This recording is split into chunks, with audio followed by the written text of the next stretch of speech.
All right, welcome everybody to another episode of Talkin Ball live with Pat Leonard here about a week after the NFL draft. I know Knicks Sixers is going on. I know it's an exciting series, but we're here to talk Giants with you every Monday, every Thursday, 9 p.m. Eastern. And I wanted to start off by talking about Daniel Jones, Drew Lock, and what looks to be an early controversy at the quarterback position. I use the word controversy not lightly. I use it because we sit here in early May of 2024, and this is not just smoke, it's fire that Drew Lock could have a real chance to play significant football for the Giants in the fall of 2024. We all know that when he signed in New York, Seattle general manager John Schneider said on the radio in Seattle that Drew Lock signed in New York because he was told, and the indication was given to him that he would have a chance to compete for playing time here in New York to start. In fact, he said that Drew Lock thought this could end up being potentially a Baker Mayfield situation in Tampa, where a former highly touted college prospect comes out, doesn't flourish in his early stops, but ends up finding a home and earning the contract that his believers and supporters believed he would get all along. Then a source told me, actually, it was the week before Schneider went on the airwaves and said that in Seattle, I had a separate source telling me the same exact thing, that Drew Lock had been told he would have a chance to start here in New York. Now, the reason I'm bringing this up now, here on May 2nd, in the spring with so many months to go before the season, is that Daniel Jeremiah, a respected NFL draft and NFL insider with the league's network, said on his Move the Sticks podcast this week, and I quote, "This is regarding the Giants' decision not to take a quarterback at number 6 overall after trying to trade up to get Drake May." Jeremiah said, quote, "I believe Drew Lock has got a really good shot of winning that job. He's going to be in the mix there." So they were comparing Daniel Jones and Drew Lock, and I would put an emphasis on Drew Lock, to the quarterbacks that were going to be there. And I think the line for them was Drake May. After that, they weren't taking one. And so this has rekindled the idea, not only that there are some people, of course, when we talk on these live chats every week, there was basically a debate and disagreement even among the fan base going into the draft of whether the team should take a quarterback, whether it needed a quarterback. And there will still be debate now about whether Daniel Jones should be the starter. There might be some fans out there who want Drew Lock under center in week 1 regardless, because they want to see a new face and they want a new chance to see this offense explode before it's too late for Brian Daboll and this coaching staff and this general manager, Joe Schoen. But for me, sitting here right now in the spring with OTAs about to get underway, with the team already in the building practicing, and with Daniel Jones actually on the field throwing and running already here after tearing his right ACL in early November, I think this is fascinating that this has already become this large a topic, this big a national talking point. And to be quite honest, between John Schneider, Daniel Jeremiah, good sources of mine, and others in the national media, this is a fact. This is not an opinion. This is not a rumor. This is a fact that Drew Lock is here with a good chance to play meaningful football for the Giants this fall. I'm going to tell you about BetOnline, our sponsor, and get into more of why I think Drew Lock could end up seeing the field even more than some people realize. So BetOnline is our sponsor. It's your number one source for all your summer sports this season, from MLB, golf, NBA, and NHL playoff stats. All the latest stats, news, and scores available to follow your favorite teams. Get the latest odds and lines, including the latest team matchups, player props, and odds on just about every sport out there. Head to the website today or use your mobile device to get in on the action. BetOnline, where the game starts. Thanks for being here, everybody. I'm going to get to your questions quickly after I finish this monologue on why Drew Lock could see the field significant time this fall. If you look at his contract, it's a 1-year, $5 million deal. He has $3 million extra in incentives and bonuses. Included in that is $1 million worth of incentives purely based on playing time. Drew Lock will see $250,000 for hitting the 40% snap threshold, and then another $250K at 50%, 60%, and 70%. The rest of that money tied up in performance incentives, and even $1 million of that $3 million is tied up in performance incentives and the team making the playoffs with Drew Lock playing a certain amount of snaps. Now, why would Drew Lock sign a contract like that? Why would he think he has a chance to earn an extra $250K to play 40% of the snaps? Well, here is where, and this is coming from somebody who I like Daniel Jones a lot. I've worked with him for several years now. I think he represents himself well. I think he represents the Giants well. I would love nothing more than for him finally to get some solid pass protection and a number one weapon and Malik Neighbors, and to take control of this thing once and for all as a passer, as a commander of a modern offense, and for us to not have a controversy. That would be great to see. But not only is this a situation where the Giants were, of course, in this draft looking to potentially move off of Daniel Jones in the first place, this is a situation where Russell Wilson, at the very beginning of the free agency tampering window, walks into New York, into East Rutherford, New Jersey, and visits the Giants because he looks at this as a potential opportunity to play, even though he doesn't end up here. And not only is this a place that Drew Lock signs, but Daniel Jones is coming off a torn ACL in early November of 2023. And we know the neck injuries. We know that's a concern. We know that's a risk. The Giants are very aware of it. But think of it just from the idea of needing to execute at your highest level as a quarterback and as an offense right out of the gate if you're the Giants. There is no time for patience in week 1, 2, 3, and 4 in September of 2024 for Joe Schoen, Brian Daboll, Daniel Jones, this offense, this franchise. No time for a slow start. Daniel Jones encouragingly told some of our friends on the beat, I believe Jordan Rana and Dan Duggan, some others were there at the United Way Gridiron Gala the other night. Daniel Jones did say he'll be ready to go for the start of training camp. It's encouraging. You look at these photos from some of these closed practice sessions, and you see Daniel planning and throwing. That's good to see. That does mean potentially that Daniel Jones will be able to take the field in week 1 in September. And certainly he's being paid to play in week 1 in September. And obviously, if you're the Giants and John Mara starting with him all the way down, there are plenty of people in that building who want to see Daniel thrive before they pull the plug. But a torn ACL is not an injury that anyone other than someone named Adrian Peterson can just pop back up off the mat, return, and play at their top level. In fact, for me, Daniel Jones coming off a torn ACL in a season where he has to prove himself once and for all is a major factor for both him and for the possibility that Drew Lock could end up playing significant ball. Because we all know that Daniel Jones earned that 4-year, $160 million contract with that playoff run in 2022, the playoff berth and the win in Washington, the win in Minnesota, primarily with his legs. More than 700 yards rushing, 7 rushing touchdowns. Brian Daboll deployed an offense run-based behind Saquon Barkley and Daniel Jones to complement a smart defense, an aggressive game plan from Wink Martindale, a way to take away opposing offense's strengths.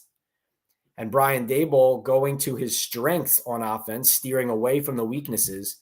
And that is how the Giants scotch taped together a 9-7-1 playoff season.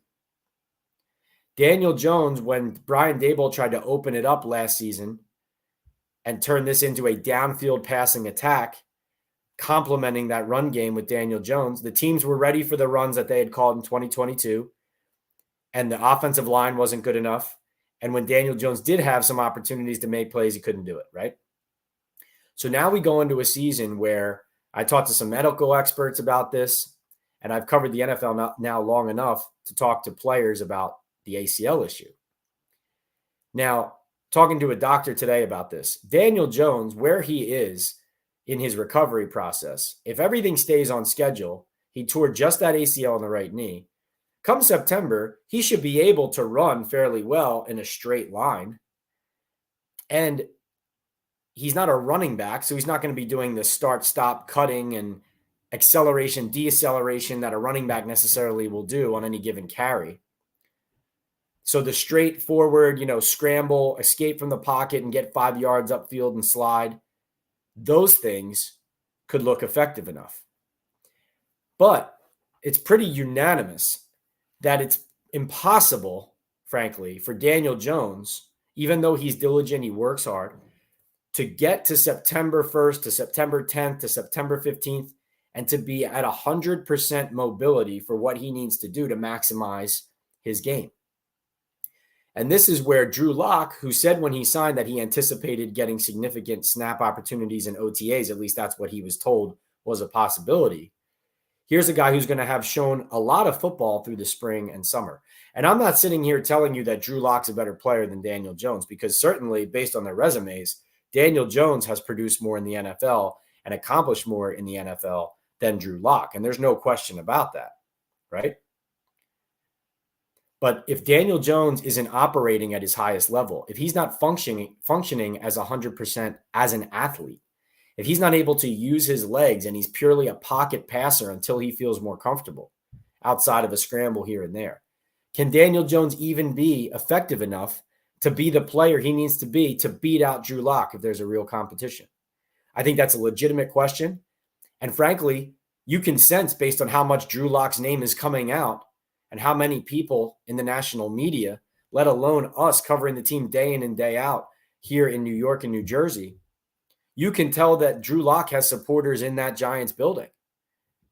In East Rutherford, there are people who think that Drew Lock is a very good player, not just because they signed him, obviously, but he has people who believe that if he ends up in a game for the Giants, that he will demonstrate the kind of player he is.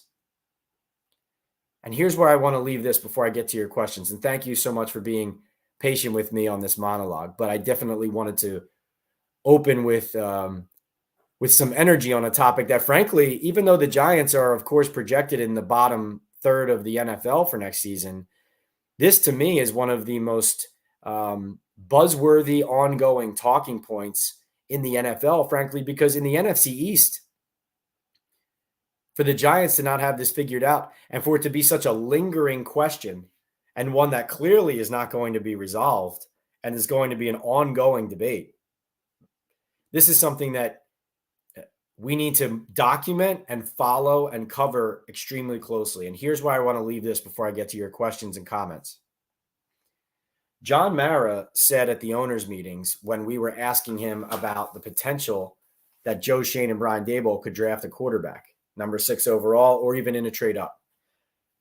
John Mara said if they were to draft him, and he said, I still believe in Daniel Jones, but if they fall in love with a quarterback, they can trade up and draft him, or they can draft him. I'm good with that. And somebody said, well, doesn't that mean you don't believe in Daniel Jones anymore if you want them to draft a quarterback? And he said, what's wrong with bringing him in and letting them compete? Let them both compete and let the better man win. That's a quote from the owner of the team, okay? Joe Schoen and Brian Daboll, in their press conference, I believe at the end of the draft, I think it was Joe Schoen, made a comment. I don't have it in front of me verbatim, but he made a comment about how important it is for the scouts throughout the year to know that their job when they go out there is to find good players, to create competition on the roster, to make the Giants roster better. And that's a great philosophy, right? I agree with that wholeheartedly. I think if you're not trying to create competition on your roster, that's an easy way to get worse immediately, right? You can't rest on your laurels. This is something the Giants have done a lot in recent years. You can't get a player who shows you a little bit of good football at a position, go up to the whiteboard and put a check mark on it and say, well, we have that outside linebacker spot filled. Well, we have that right guard spot filled. You can't do that. You can't do that. That can't be how you operate. So creating competition is good. Welcoming competition is good. Joe Schoen saying that the scout's job is to bring in players to compete and improve the roster makes sense. John Mara saying Bring in a rookie if you want. Have him and Daniel Jones compete. May the best man win. Sure, love it. Great idea.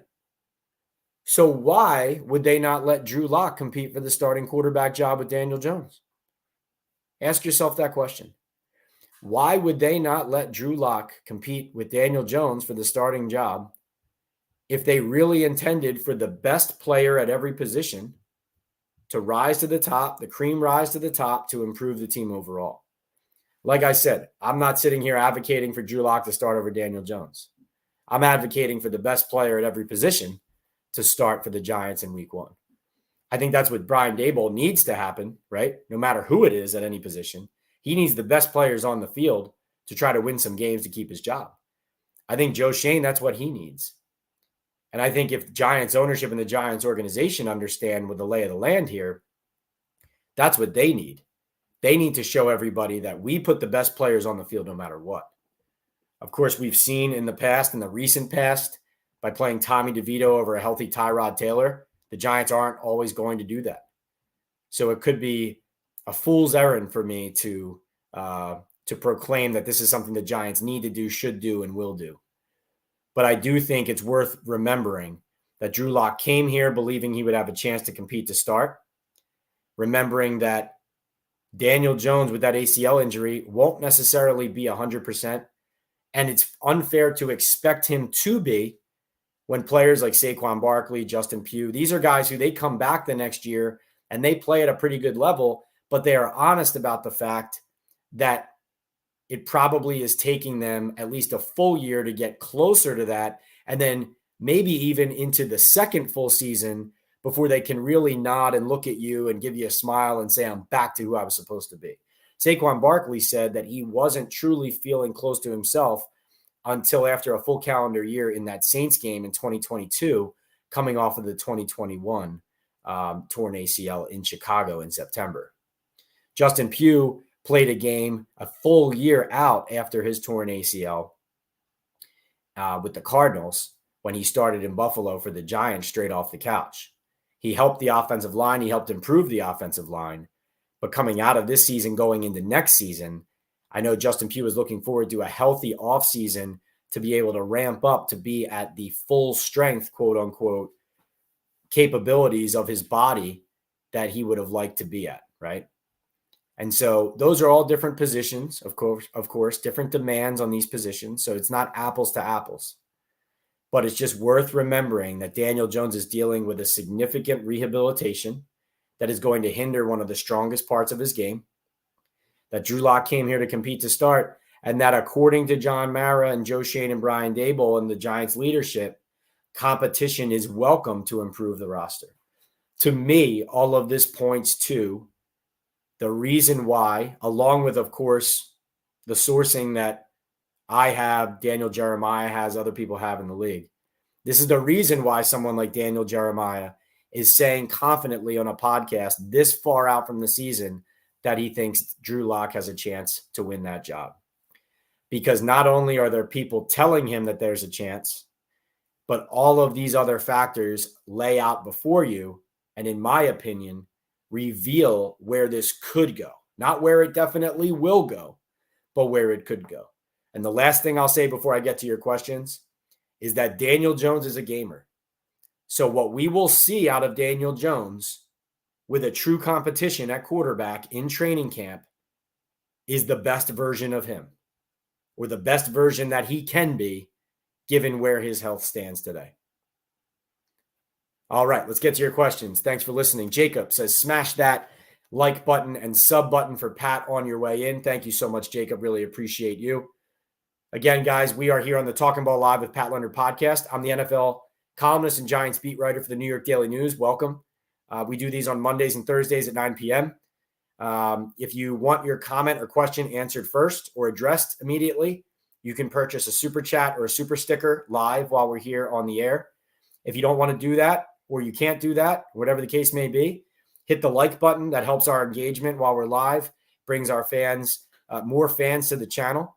The channel's been growing. We just had another record amount of views in April. I believe that's 4 straight months of record views. So thank you so much for all of you guys. And I know some of you are probably tuning in to Nick Sixers right now while we watch and while we talk. But I appreciate all of you. You can follow me here, hit the subscribe button, turn on your notifications, and that'll let you know when I'm going live next. That'll let you know when I'm posting on YouTube Shorts and when more content is coming from the Talkin Ball with Pat Leonard podcast, like my Bill Belichick episode this week with best-selling author Gary Myers. Jacob says, going to be watching Knicks tonight, but here are some questions to start us off. Is the cornerback signing we made yesterday going to be competing for CB2? Any chance the rookie running back can pass Gray as RB2? I do think Tyrone Tracy, the rookie running back, can and will pass Eric Gray. Eric Gray would be more of a running back. Tracy would be the receiving running back out of the backfield, and I believe where Brian Daboll's trying to take this offense, that is more valuable. Gray can catch the ball, but I do think Tracy would be the guy who profiles as more what the direction the Giants would like to go at that position, given the depth chart. So I would say, yes, I could see Tracy easily passing Gray as far as how they use him and how frequently they use him in that offense. But Gray, also a Joe Shane draft pick, they're going to try to get something out of him there. And as for the corner, David Long Jr., so they signed David Long Jr. He was a former Ram who then last season was on 3 different teams, the Raiders, Panthers, and Packers. He started in the slot for the Rams in the Super Bowl victory several years ago over the Bengals. He has played slot and outside, but last year he started 2 games at outside corner for 2 different teams, and he was waived or cut within 2 weeks of each of those starts, and he was on 3 different teams. And when he was on the Packers late in the year, he did not play for them or dress for them in their 2 playoff games. So I think the way you have to look at this is as a depth competition signing, a guy who maybe will help out on special teams. People who have worked with him or seen him play say he's a good guy. He can provide you some depth competition, but he's not going to overly impress and like rip a job out of somebody's hands.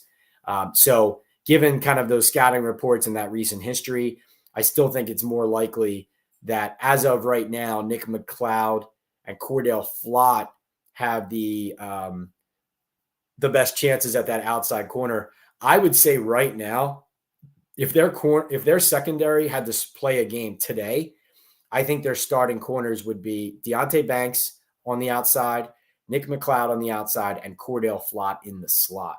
I know they want to see if he can win that starting outside job or factor in on the outside as well. But I still think at the moment he's your best slot. Andrew Phillips, of course, Drew Phillips, as he is now listed officially on the roster, there's a rookie and a 3rd-round pick that you want to work in heavily in training camp and see how far along he can come, how quickly, right?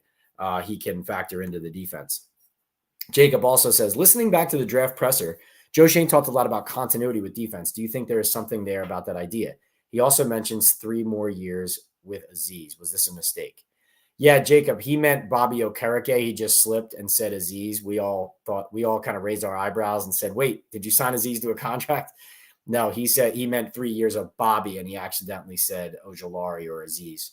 And then as far as continuity of the defense, Joe is definitely correct that, look at what NIL is doing to college football right now, right?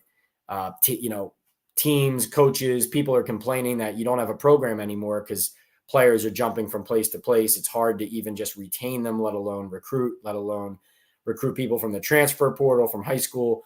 And so, and obviously even in free agency and professional sports now, it's more rare that you keep a core group together. It's hard to do. And, even when you win, it's hard because then when you win, you got to pay everybody. And then when you can't pay everybody. So then people leave. So that makes it difficult too.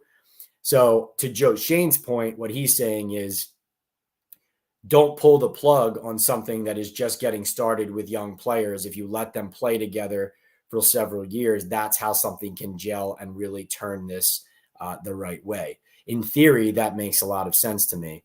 I think within the context that he framed it in, though, was, you guys want instant gratification. People want instant gratification, but you got to give this thing time. You got to season it in the crock pot, so to speak.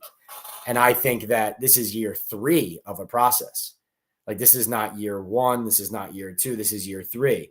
And so, yes, in theory, his idea makes total sense. And as roster building, that is absolutely sensible and, mandatory, to try to keep a core of really good players together and help them grow on their path. But I think it was said more from my vantage point, it was said more in the context of an appeal for patience, not only to media / fans, but to ownership as well. That's how I viewed it.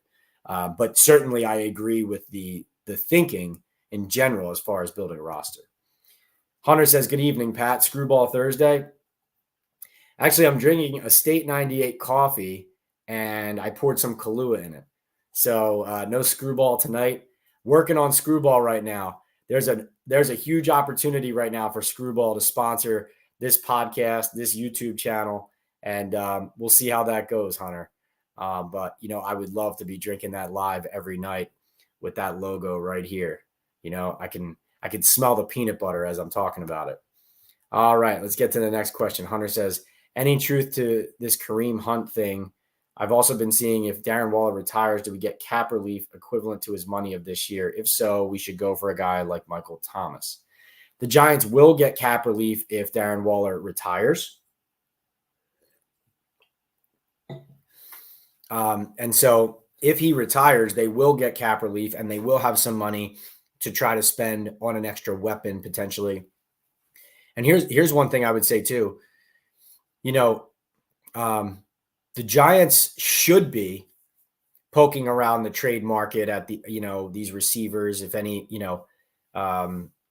any receiver that comes available, right? The T. Higgins was a name that was being thrown around at the draft, obviously, right? Deebo Samuel was a name that came up. Of course, getting Neighbors, a guy who's like a catch and run superstar type talent. I don't think that's where you're going there. But my point is the Giants are now in a position where, like, let's just take T. Higgins as an example, okay? If you were to trade for a player like that and sign him to the contract he's looking for, if you're Joe Schoen and Brian Daboll, look at Brian Burns' contract, right? This would be a Burns-type decision and move to bring in a younger but experienced player, throw the bag at him to make him happy and to pay him. And then in his case, if you say traded for Higgins, kick the can down the road on a lot of the money to fit it in cap-wise. These are the kind of moves that we should still keep our eyes open on. I'm not saying the Giants are trading for T. Higgins tomorrow. I don't know that. That's not what I'm saying. What I am saying is Joe Schoen's actions so far this offseason have told us that the Giants recognize they need to win now for their job's sake. And going into this year, the Brian Burns deal, the attempt to trade a future first round pick for their quarterback of now and the future, right? These are moves that they are trying to make splashes and to improve the roster immediately. And so using a future draft pick in an expensive trade and signing for another player when you get more cap relief if Darren Waller retires, those are things that we should keep on the table in the back of our minds. And this is, let me be very clear, I'm not reporting anything on that. I'm just talking conceptually about the lay of the land of what the Giants have been doing, what they look like right now, from the standpoint of desperation, aggressiveness, the need to protect jobs, to save jobs, to win, to compete, to put their best foot forward, right? It all adds up to those types of scenarios not being off the table until they are. Dan says, hey, Pat, thanks for the live chat every Monday and Thursday evening, keeping us Giants fans up to date. Thank you. You got it, Dan. Thank you too, man. Thanks for saying that. Really appreciate you. Candyman says, I can see a quarterback competition, but Pat, shouldn't the Giants just say that before camp starts? Stop being coy about it. Yeah, it does feel a little bit like Candyman. I agree with you. I'm liking that comment there because I think what Candy is getting at is, like, just be transparent. I think one of the fans, one of you guys probably who's on here right now, cited in a comment on our YouTube channel here about a week ago or two. You mentioned the Rangers in hockey, how they announced to the fan base when they intended to start tearing it down and building it back up again. And frankly, it was a little bit of a strange tactic. Like when we saw it, I know when I saw it, I thought, oh, that's unusual, right? But it ended up being like complete transparency to a painful but eventually rewarding process as far as getting the team, turning it around, getting it back to what they want it to be, and then hopefully going on a Stanley Cup run, certainly looking like they have a product to potentially do that, right? And so I think Candyman is hinting that maybe the Giants should be a little bit more transparent in that regard. The problem, Candyman, is, in the NFL and a lot of these organizations, they're dealing with egos. They're dealing with people's sensitivities. There's maybe a split in these different buildings over, let's say, this executive likes that quarterback, this executive likes the other one, or the coach wants to play this guy, the GM and the owner like this guy, whatever it is. And I'm not just talking about the Giants. I'm talking about teams around the NFL. Like, these are debates and disputes and conversations and that happen. And so I think, Candyman, that the lack of a unified front on that topic says that there isn't a united front on which quarterback it's going to be. And frankly, I think it just reinforces the reality. It just confirms the reality that this really is a situation where Drew Lock could earn some of those incentives. And I agree with you, though, Candyman. That's a good point. Doug says, do you know of any players besides Waller and Slayton that have not reported to the voluntary workouts? I don't, Doug. Sometimes I get to that kind of information, prior to us showing up in person and watching the OTAs. Sometimes I don't. So there's still a chance that there are some guys who aren't there that I have not confirmed or haven't heard about. We will find out for sure, at least at the third OTA. It's the first open OTA, but the third OTA later in May. That'll be the first day when the full team is there that we are allowed there to watch practice. And so that'll be a day where we can kind of solidify once and for all. But usually if there's somebody of status and stature on the roster, by this point, you would have heard if they didn't show up. Antonio, what's going on? Antonio says, who do you think wins that final wide receiver spot on the roster? Isaiah McKenzie, Gunnar Olszewski, or Miles Boykin?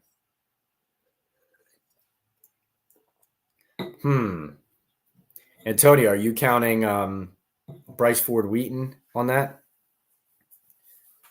I'd say,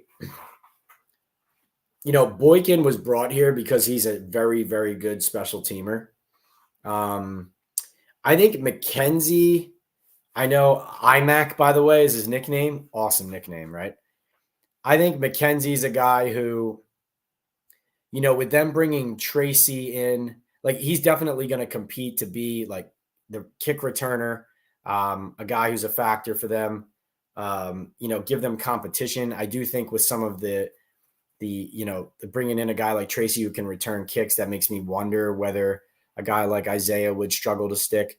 I know Gunnar, they really liked what Gunnar did last year from a ball security standpoint, above all else, on the returns, on punt return especially.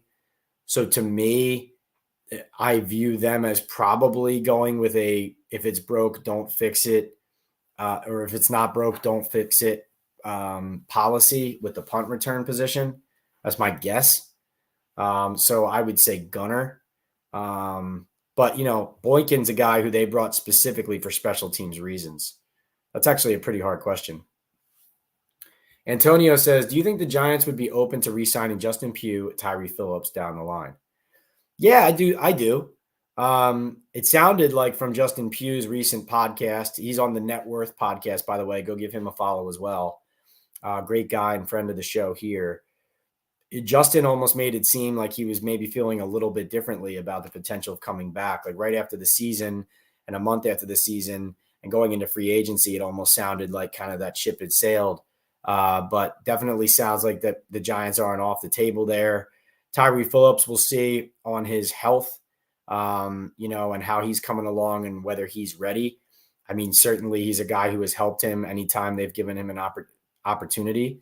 So I don't see any reason why they wouldn't consider bringing him back here if and when he was healthy and ready, especially because they don't have really a true backup tackle. Like if Evan Neal is your backup and Illuminor ends up starting over him, do you feel comfortable about that? So I definitely think those are on the table. I will say, I've said this before about Justin. Justin wants to he wants to play. He doesn't want to be a veteran leader, like sitting on the bench, rah-rahing, like, no offense to Shep, but he's not looking to be the guy who is like kind of the forgotten, veteran who's not given a chance, but is like a charity case on the roster type deal. Like that's not what Pugh is trying to do. He's trying to start and play and be a huge factor in a winning team. Now, of course, his heart is with the Giants as well. So who knows if it comes down to that being his favorite opportunity, what he's going to choose. But from what I understand, Justin really wants to play ball, right? And so in this scenario, given what the Giants have done at guard and on the interior, not clear yet whether he would, he would get the chance to compete, but would he actually play? Would he actually start? Would he actually be a primary contributor? We'll see. Hirsch, what's going on? Good to see you, man. Description, hey, how are you? Joey B notes that Jacob loves to get here first. Yeah, Jacob, he signs in early. He drops some questions and always gets us started. And I appreciated how Jacob always reminds people right off the bat to subscribe and hit that like button. OG, what's going on? Welcome back. Marley Mall says, I'm already scouting Quinn Ewers for next year. Yeah, I've been talking to a lot of people about what the Giants should do in the quarterback position for 2025. And we talked about this a little bit on Monday, but as much as there are some big names who could hit free agency next year, I think a lot of people say, like, listen, if you end up needing a quarterback next year, you're probably going to the draft. But we will see. Quinn Ewers definitely will be one of those options. All right. Looks like we got a super chat coming in here, and it is the man. It is Tuto. Tuto, one of our biggest diehards and best supporters, with a $5 super chat. Thank you, Tuto, for setting the example and dropping that in there. He says, massive salutes and respects to Pat and all diehard Knicks fans across the pond. Please slap all stinky, filthy Philly losers out of here hard and fast, including Saquon. An appropriate comment from Tuto, given that the Knicks and the Sixers are battling as we speak. And certainly what a crazy series that has turned into, right? With the Sixers getting off the mat, the Knicks trying to put them down once and for all. Tuto, thank you so much. Fans, that's an example of how if you have a question that I haven't gotten to yet in the queue, you can purchase a super chat or super sticker. I'll address it immediately. Thanks for being patient otherwise. Kyler says, Locke was my favorite in that draft. Didn't pay attention to Missouri before that. Yeah, has some swagger to him too. That's for sure. OG wants Drew Locke. Joey B says, did the Knicks pull it out tonight? And did Gary Myers tell you I told him about the shout out? Yes, he did, Joey. But when he came on the podcast before we started hitting record, he says, hey, by the way, your friend, he was, on the YouTube channel at the event, and he came up and he said that you told him to say hi because he told you that he was here and listening to Carl and me. And I said, oh, yeah, he's a man of his word. Joe's a man of his word. What can I say? So, connecting the dots, completing the circle, all that. I told him Joey's a good guy. And, let me know tonight if you guys want to talk about that interview too, because, obviously I talked with Gary about the NFL draft. We talked Giants, Falcons, Jets, but there was about a 10-minute stretch or so in our interview in the middle of it from, I want to say maybe the 20-minute mark to the 28-minute mark or so, somewhere around there, where we dove deep into Bill Belichick because Gary has a relationship with Bill Belichick. He's spoken to him about some of these topics before.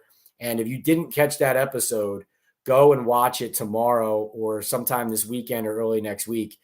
Gary got into great detail about how he believes the Cowboys and the Giants will end up being Bill Belichick's decision when all is said and done next year, assuming obviously the teams both have vacancies, right? It's a hypothetical.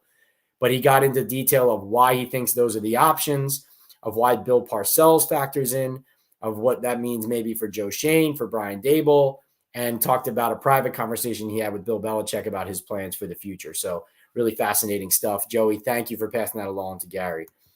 Dr. Garrett, what's going on? OG likes Drew Lock because he throws downfield. Marjorie says, I'm hoping he does well. Me too, Marjorie. Brett says, all of the media is following the same lead, Pat. Fluff, 85 sacks. They forgot about that part. Yeah, Brett, I know. It's crazy. 85 sacks is crazy. But here's what I would contend. I'm not saying dump Daniel Jones tomorrow. I'm not saying that, okay? I'm reporting the way the Giants are acting and believing in the other option they brought in. And I'm trying to convey to you guys all of the factors that go into why this is not just a rumor, it's reality. And Brett, you're absolutely right about the number of sacks. You're absolutely right about the Daniel Jones with the protection and the weapons and all that. Those are all factors. But the fact of the matter is that teams are just not afraid to play the Giants right now for a lot of reasons. But Daniel Jones' inability to get it done is one reason why. And if you don't have great at quarterback in the NFL these days, you don't have anything. Now, of course, if you take Daniel Jones out and put Drew Lock in, you're not putting a great quarterback in for Daniel Jones. You're putting in Drew Lock, a young man trying to prove himself. And as we said, do the Baker Mayfield thing. It's kind of what Sam Darnold's trying to do in Minnesota this year until and unless they pull the plug there. But Brett, your point is well taken. I think, and that's something I try to acknowledge every time I talk about Daniel. I will say some of those sacks were because Tommy DeVito was unable to get rid of the ball. It took a lot of sacks.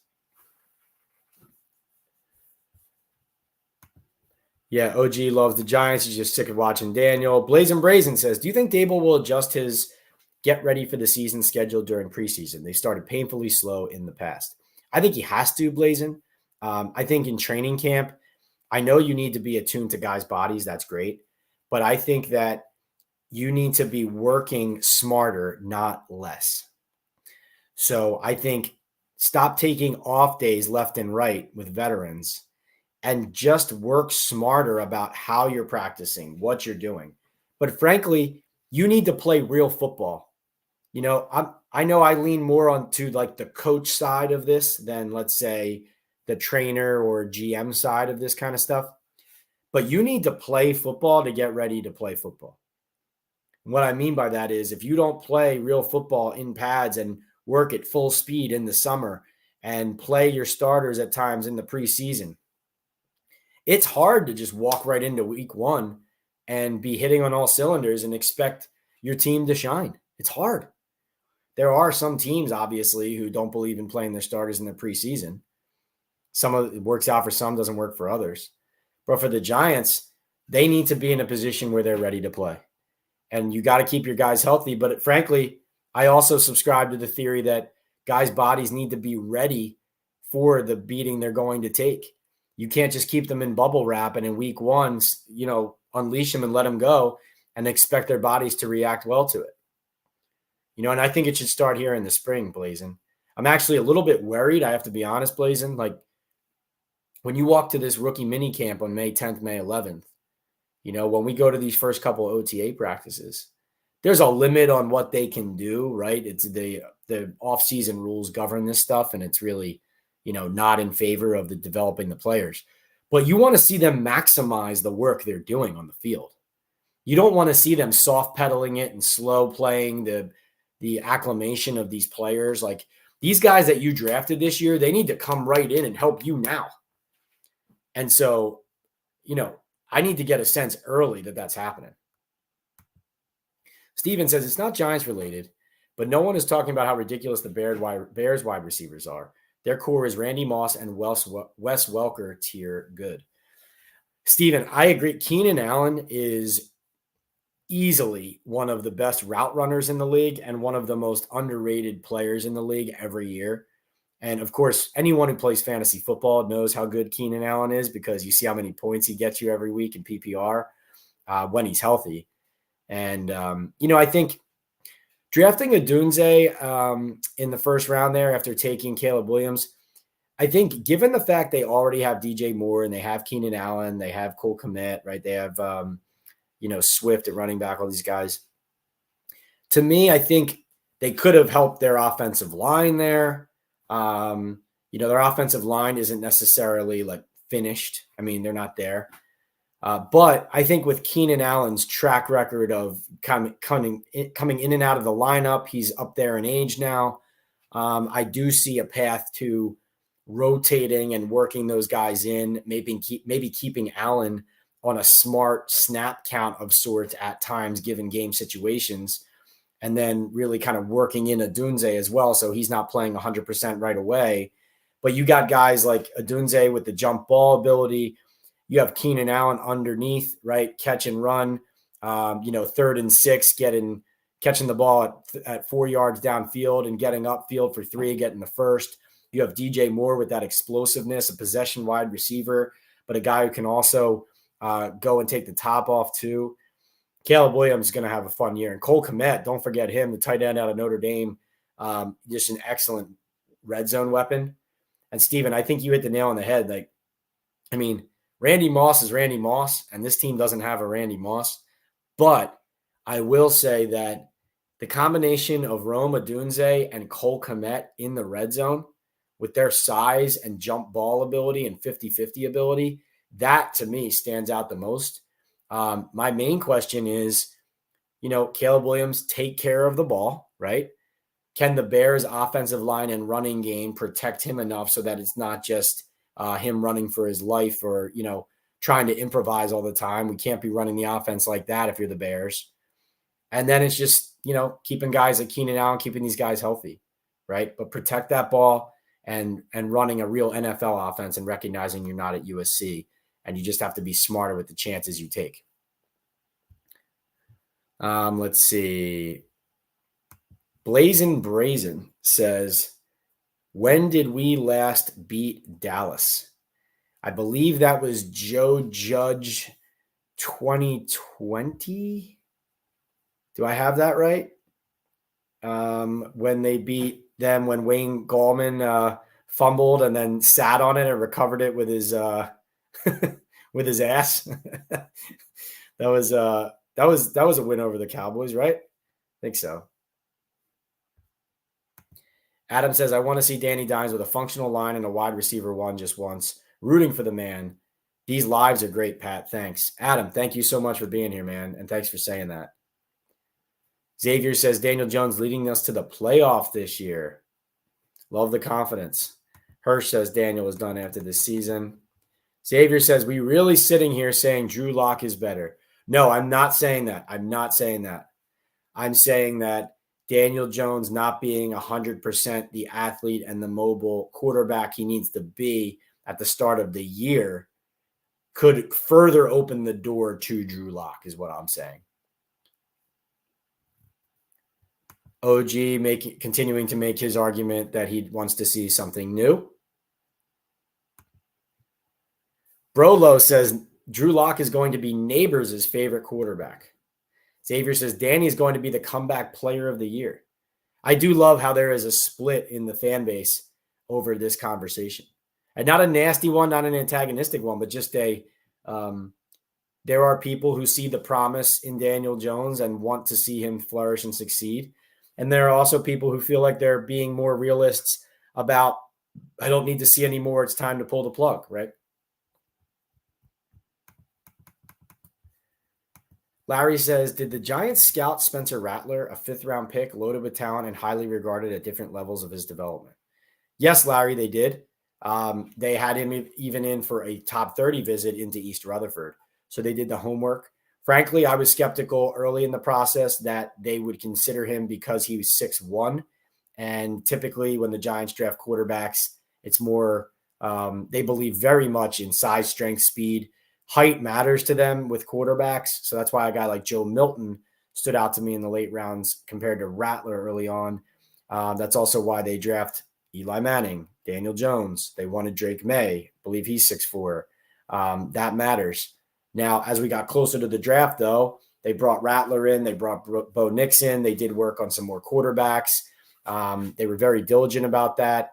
They were definitely strongly considering many quarterbacks. And frankly, if all of those top QBs didn't go in that top 12, I still think the Giants maybe come away with one of those quarterbacks in the late first or second, probably sitting where they were at 47. If somebody fell to them there, they would have loved to have, snagged a guy there.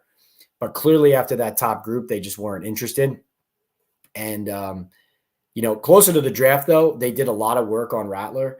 And there were people in the league who thought, especially when we got to day 2, that the Giants were headed in that direction.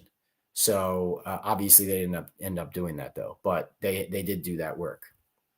Rick says, when you saw the Giants sign David Long Jr., did you immediately think it was the former Titans linebacker and sit forward in your chair? Yes.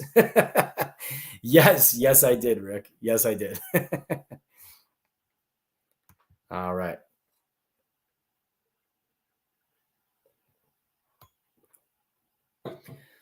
Steven says, Pat, asked about the number story with Wink, with us saying wasn't true, has me concerned. Any info on how coaches are now with DB, and is this a major concern for this year?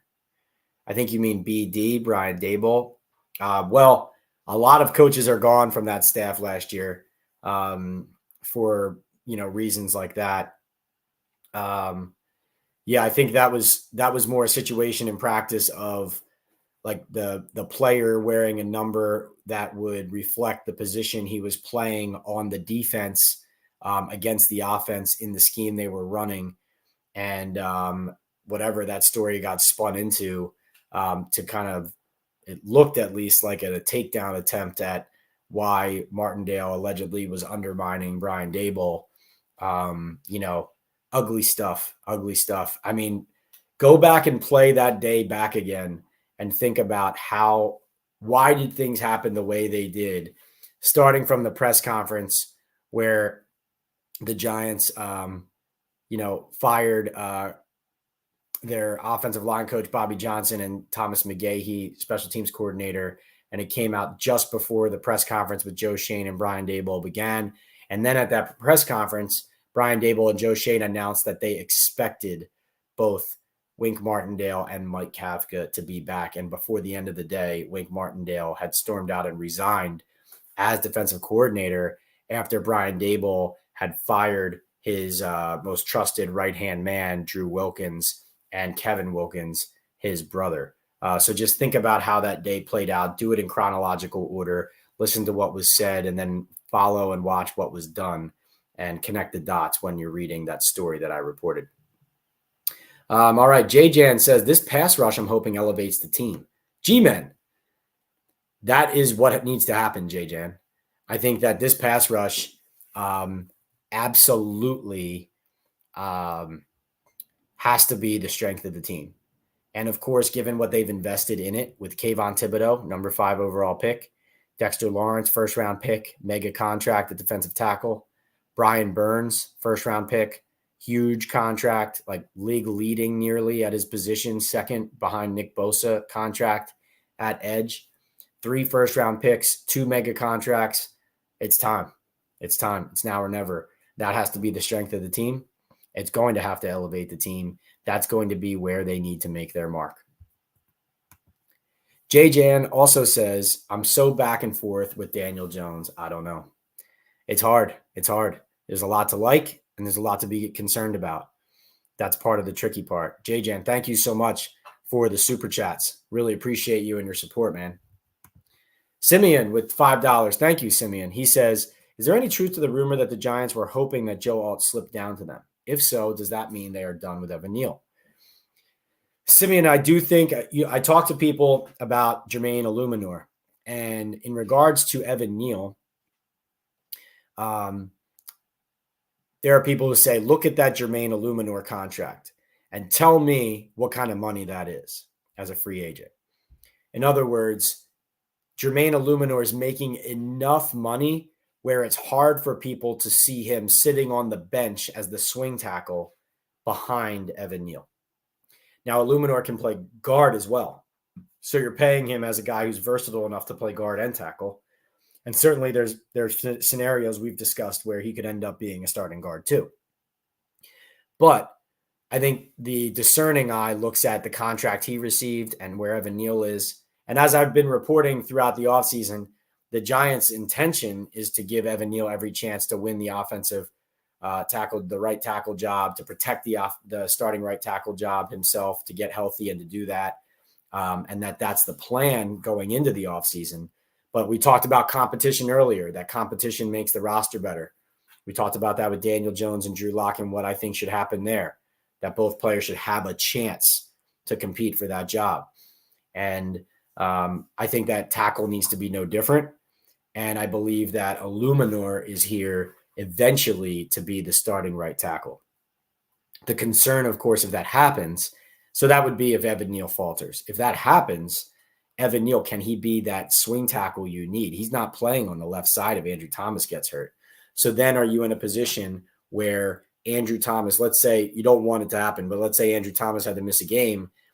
Are you then taking Jermaine Illuminor, who's your starting right tackle, moving him across to the left and then plugging Evan Neal at right off the bench, right? Versus if you have Andrew Thomas at left tackle and Evan on the right, Illuminor hopefully can go back and forth, play either. But then maybe you don't have one of your best linemen on the field, right? So I think when you think about it like that, it makes a lot of sense. Your question about Joe Alt. So what I was told at the start of the draft was that offensive tackle was an option in addition to wide receiver at 6, depending on if the quarterback the Giants wanted was gone. So that was Drake May. And then also the person who was sharing this with me said there is a split in the Giants' belief of who the tackle should be.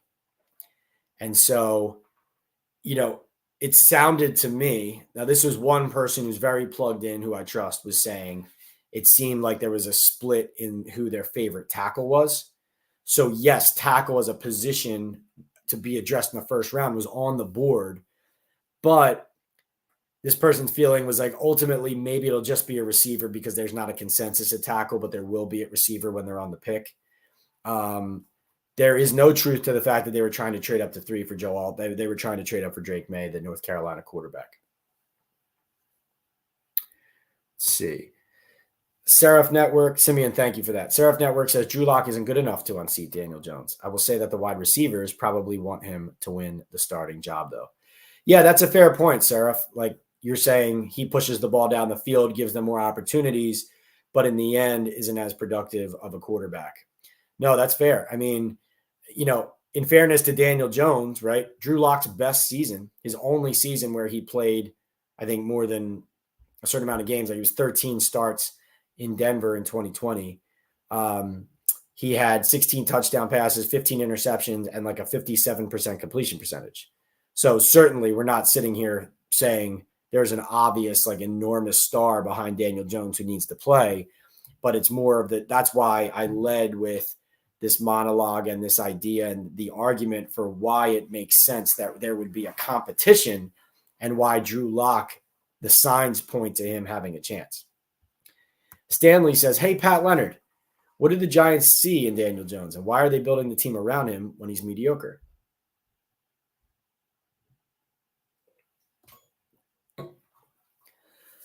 You know what, Stanley? I think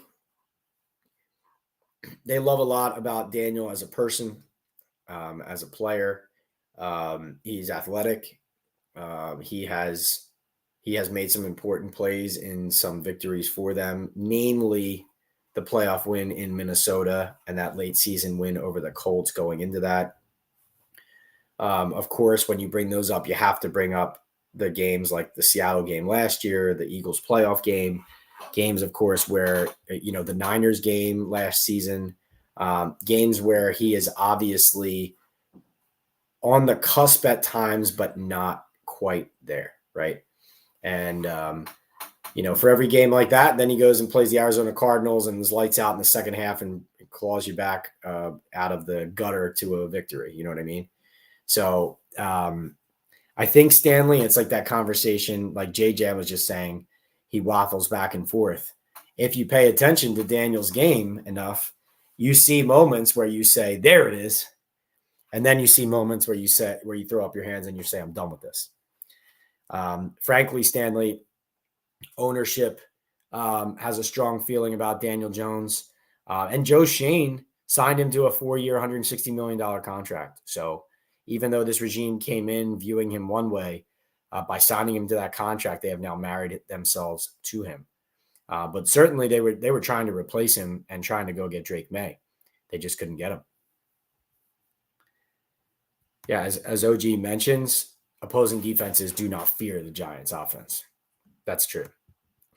Hirsch says, I just can't get over the fact that Joe Shane and Brian Daboll are staking their Giant careers in Daniel Jones. It makes no sense at all. Buckle up, Hirsch. Buckle up. Blazin' Brazen suggests that the Giants aren't going to bring any real competition in for Jones because he is coddled by Mara. OG says, for as many starts as Daniel Jones had, we judge Drew Lock because he didn't get the same amount of snaps, plus the teams he was with had better QBs than him and Jones. Seraph Network says, Justin Fields may have been our last real shot of getting a Josh Allen type of QB. We may regret not trying harder to get him, especially for what he eventually got traded for. Seraph, Justin Fields isn't the passer that any of these quarterbacks we're talking about are. Drew Lock, Daniel Jones, certainly not Josh Allen. He's an athlete. He's got a strong arm, great runner, right? Entertaining, but is not at the quarterback level that any of these other guys are from a capability standpoint. So even though he's athletic and Daboll could utilize him in the Jones type running based offense that we saw in 2022 in a certain way, I do think ultimately that's not a player who would have dramatically improved this team at the quarterback position. I do think it's fascinating. I saw a headline today about that the Steelers might use Fields as a kick returner. Now that makes a lot of sense to me. Putting him back there on these new kick returns, having Justin Fields available for that. Now that is good thinking on Mike Tomlin and that staff's part. Salient. Thank you, man. $5 super chat. Salient, a diehard fan here as well. He says, with the Giants having the sixth most difficult schedule in the NFL this season, if they start 0-4, will Bill Belichick become the new Giants head coach? Yes. That's what I think. I think Belichick, he would have a decision to make probably if the Cowboys don't advance deep in the playoffs. I talked to Gary Myers about this on the podcast between Dallas and New York. On the one hand, Gary feels like Dallas could end up being the team that has more talent available to Bill, and it's more like a turnkey, let's go. What's missing is just the coaching. And also the point that Gary made on the podcast was that Bill Belichick and Bill Parcells are closer than they've ever been, and that Parcells actually has a really good relationship with Jerry Jones, contrary to some popular belief. And Gary's belief, it sounded like he knew it, but Gary said that if Bill Belichick were going to ask Bill Parcells, should I take this Dallas job with this owner, Jerry Jones here, would he be overbearing, this and that? Parcells would advise him to take the job. That said, look what the Giants mean to Bill Belichick. We all know what they mean to him. We saw it in that Two Bills documentary with him essentially tearing up as he's talking about his time with the Giants. Gary actually told me that when he contacted Bill Belichick for his Once a Giant book, okay, he asked him if he would do an interview for the book. And Belichick said he would, but he would rather him just ask him questions over email because he felt like he could give more complete answers writing them on email. And in the answer to about what the Giants mean to him, as he was writing about his reflections, he wrote in parentheses, I think, I'm getting emotional even just writing about this. And so that is how strongly he feels about the Giants organization, and part of the reason why they would be a serious consideration, and various factors would come into play. So, there could be other people on the board when all is said and done for the Giants' next head coach job, depending on what Belichick decides, depending on where the Giants roster is, depending on other factors.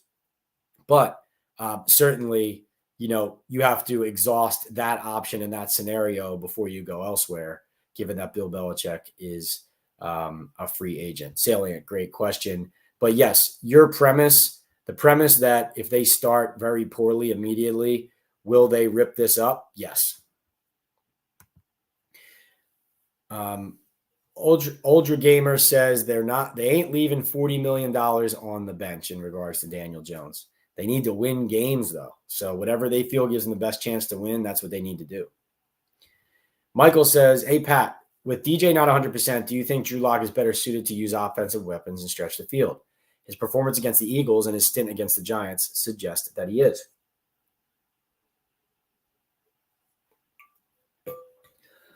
I think Drew Lock is more willing to push the ball down the field.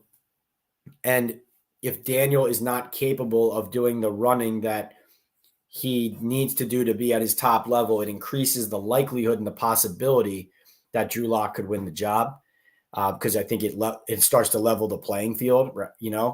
I think if you just made both of them stand in the pocket and they couldn't run, you'd be taking a huge element of Daniel's game away from him. If Daniel can run and go and use his legs, that's a major reason why he's been able to earn the contract that he did with the Giants. So yes, Michael, I think that there's a chance Drew Lock is better suited to stretching the field with those offensive weapons. The trade-off here, Michael, and this will be a fascinating thing, and I'm sure we'll be talking about it often in the fall.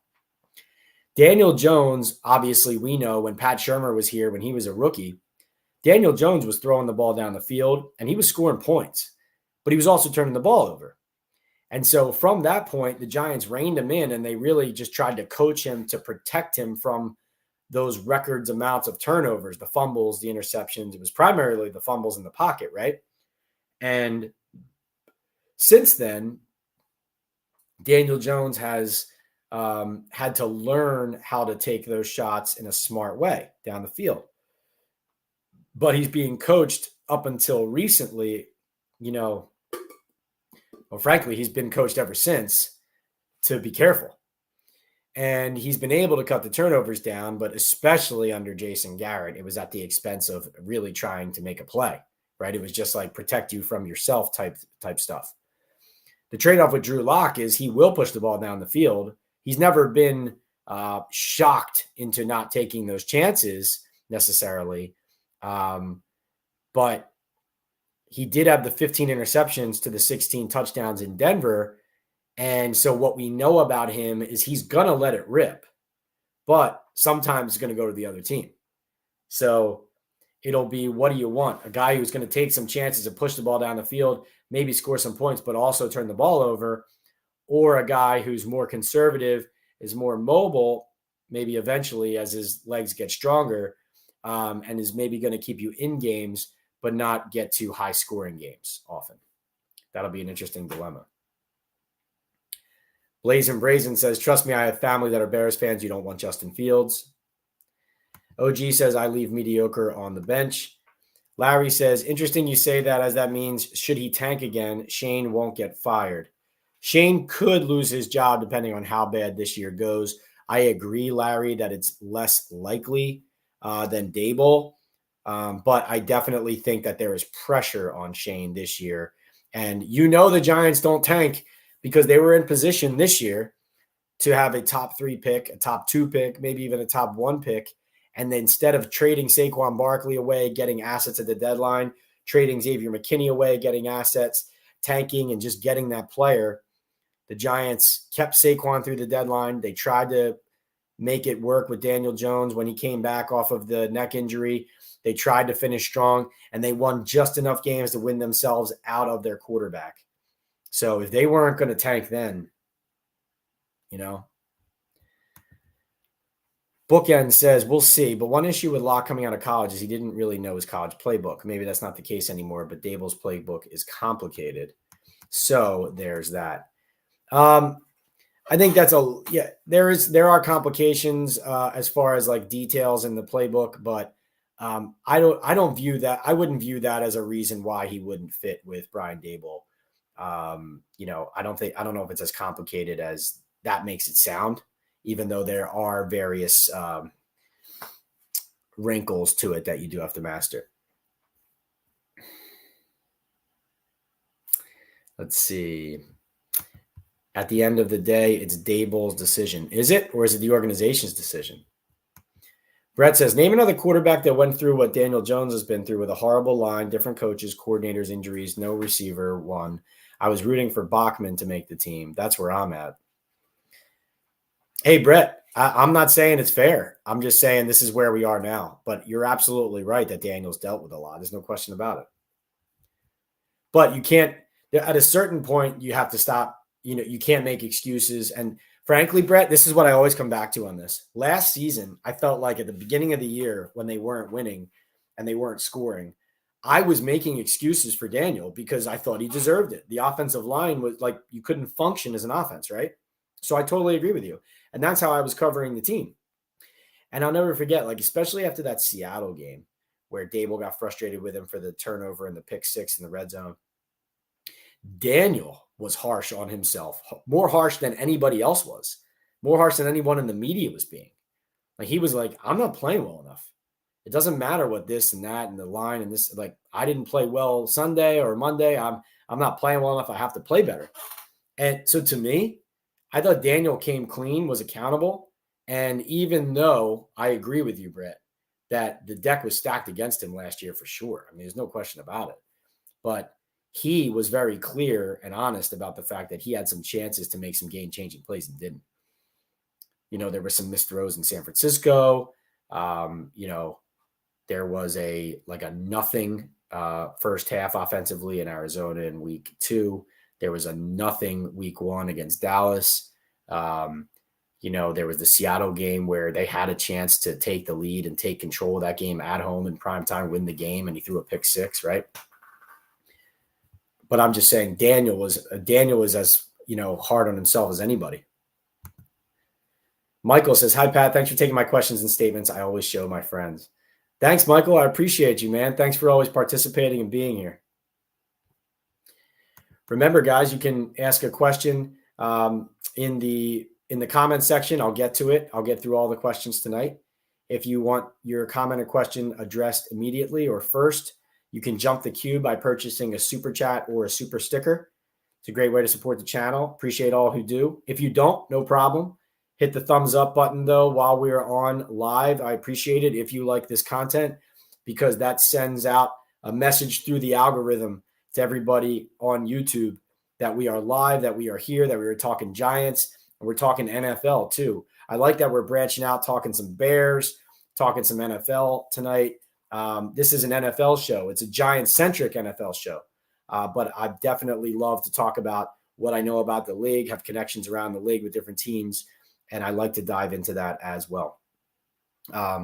Remember, you can subscribe to the channel. It's the Talkin Ball with Pat Leonard channel on YouTube, PL on NFL. That's my handle here, Instagram, TikTok, and Threads. On X, I'm P Leonard NYDN. And I'm the New York Daily News NFL columnist and Giants beat writer. We do this show on the Believe Network. Go to nydailynews.com/sports for all my latest stories. Have a story up now on Drew Lock, Daniel Jones.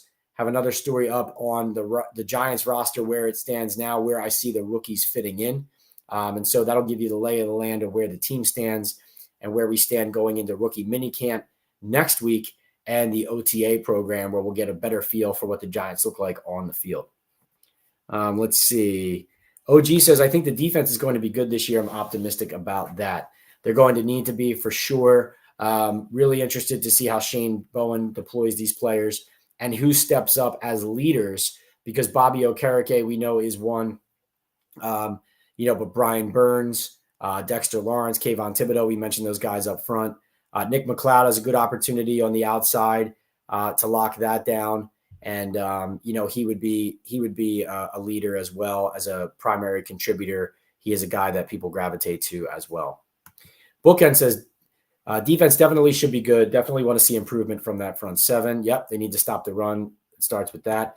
Play old school ball. Offense do enough. With defense win. Brian McGowan, Big Blue, says, hey, Pat, couldn't this possibly be a good thing for Jones? He will have to be a pocket passer to start the season, maybe until halfway due to the coming off the injury. Maybe this helps him. Well, Brian, I see what your point is about, force him to make certain reads and quick decisions and not have that bailout ability with his legs.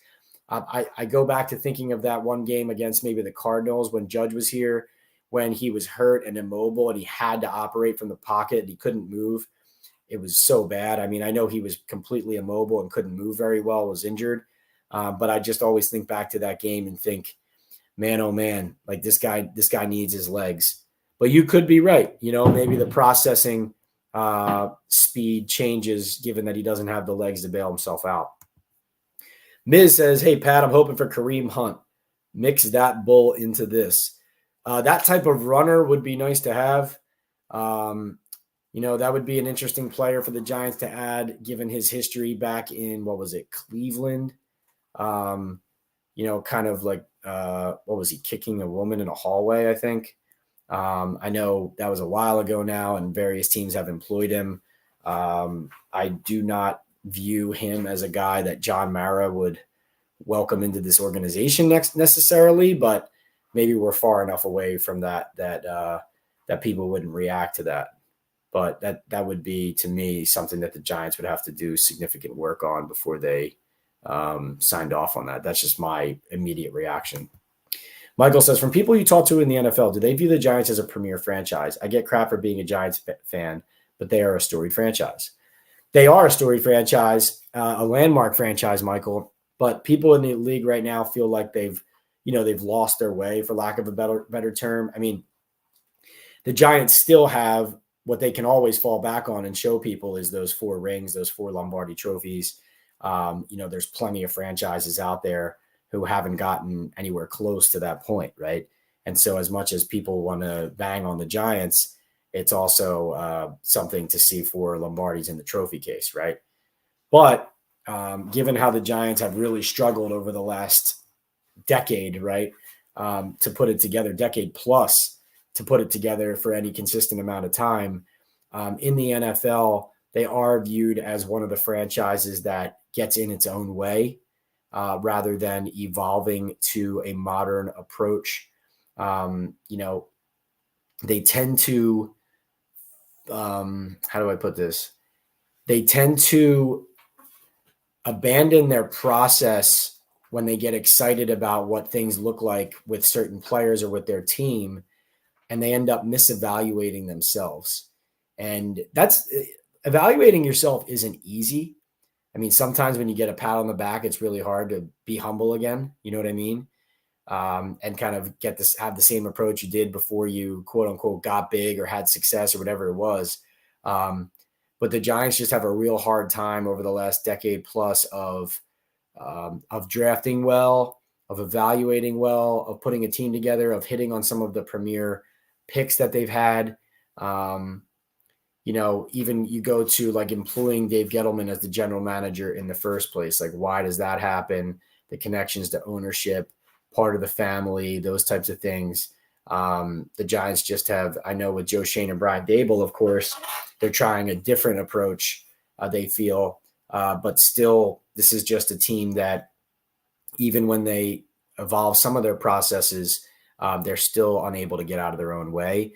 And so, Michael, the best way I can answer that is people in the NFL would love to see the Giants good again because it's good for the league.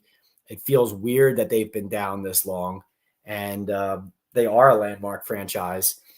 But yeah, right now they're one of the losingest teams in the NFL over the last 7 to 10 years. And so that's how they're viewed at the moment.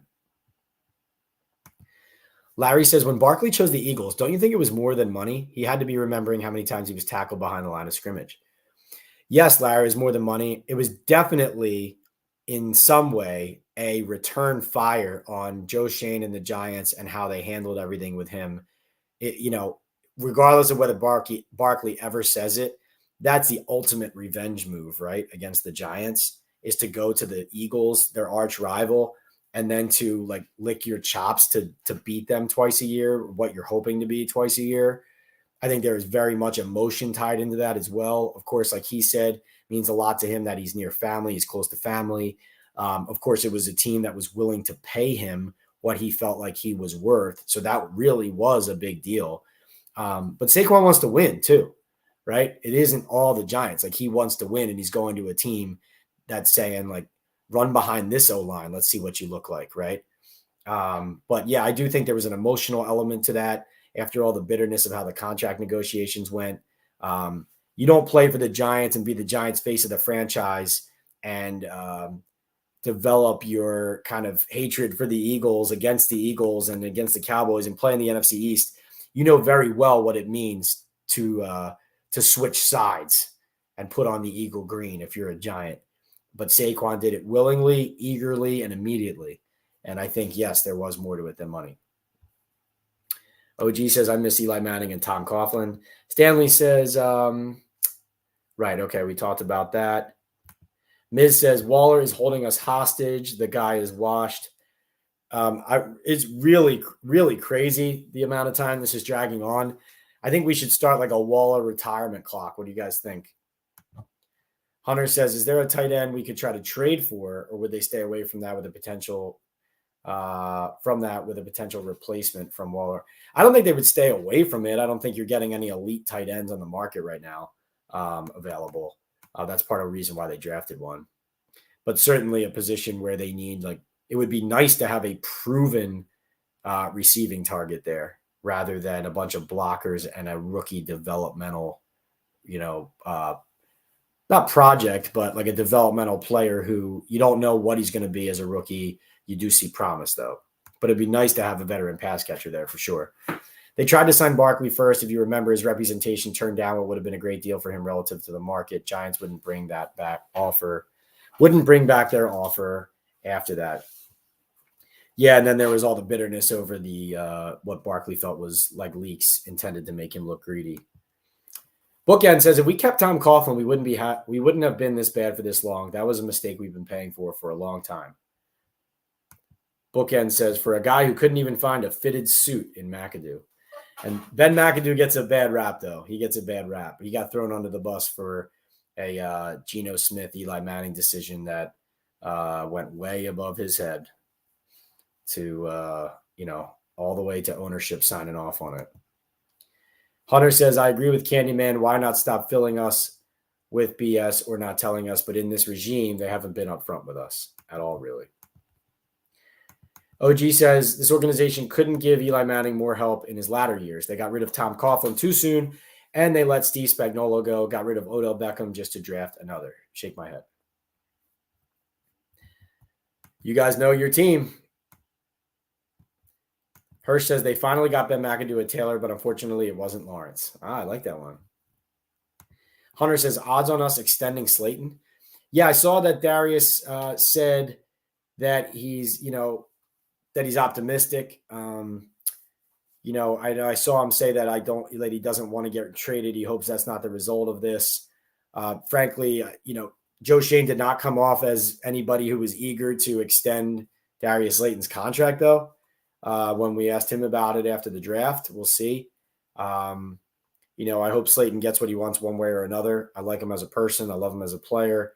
Covered him for a while now, and I respect him very much.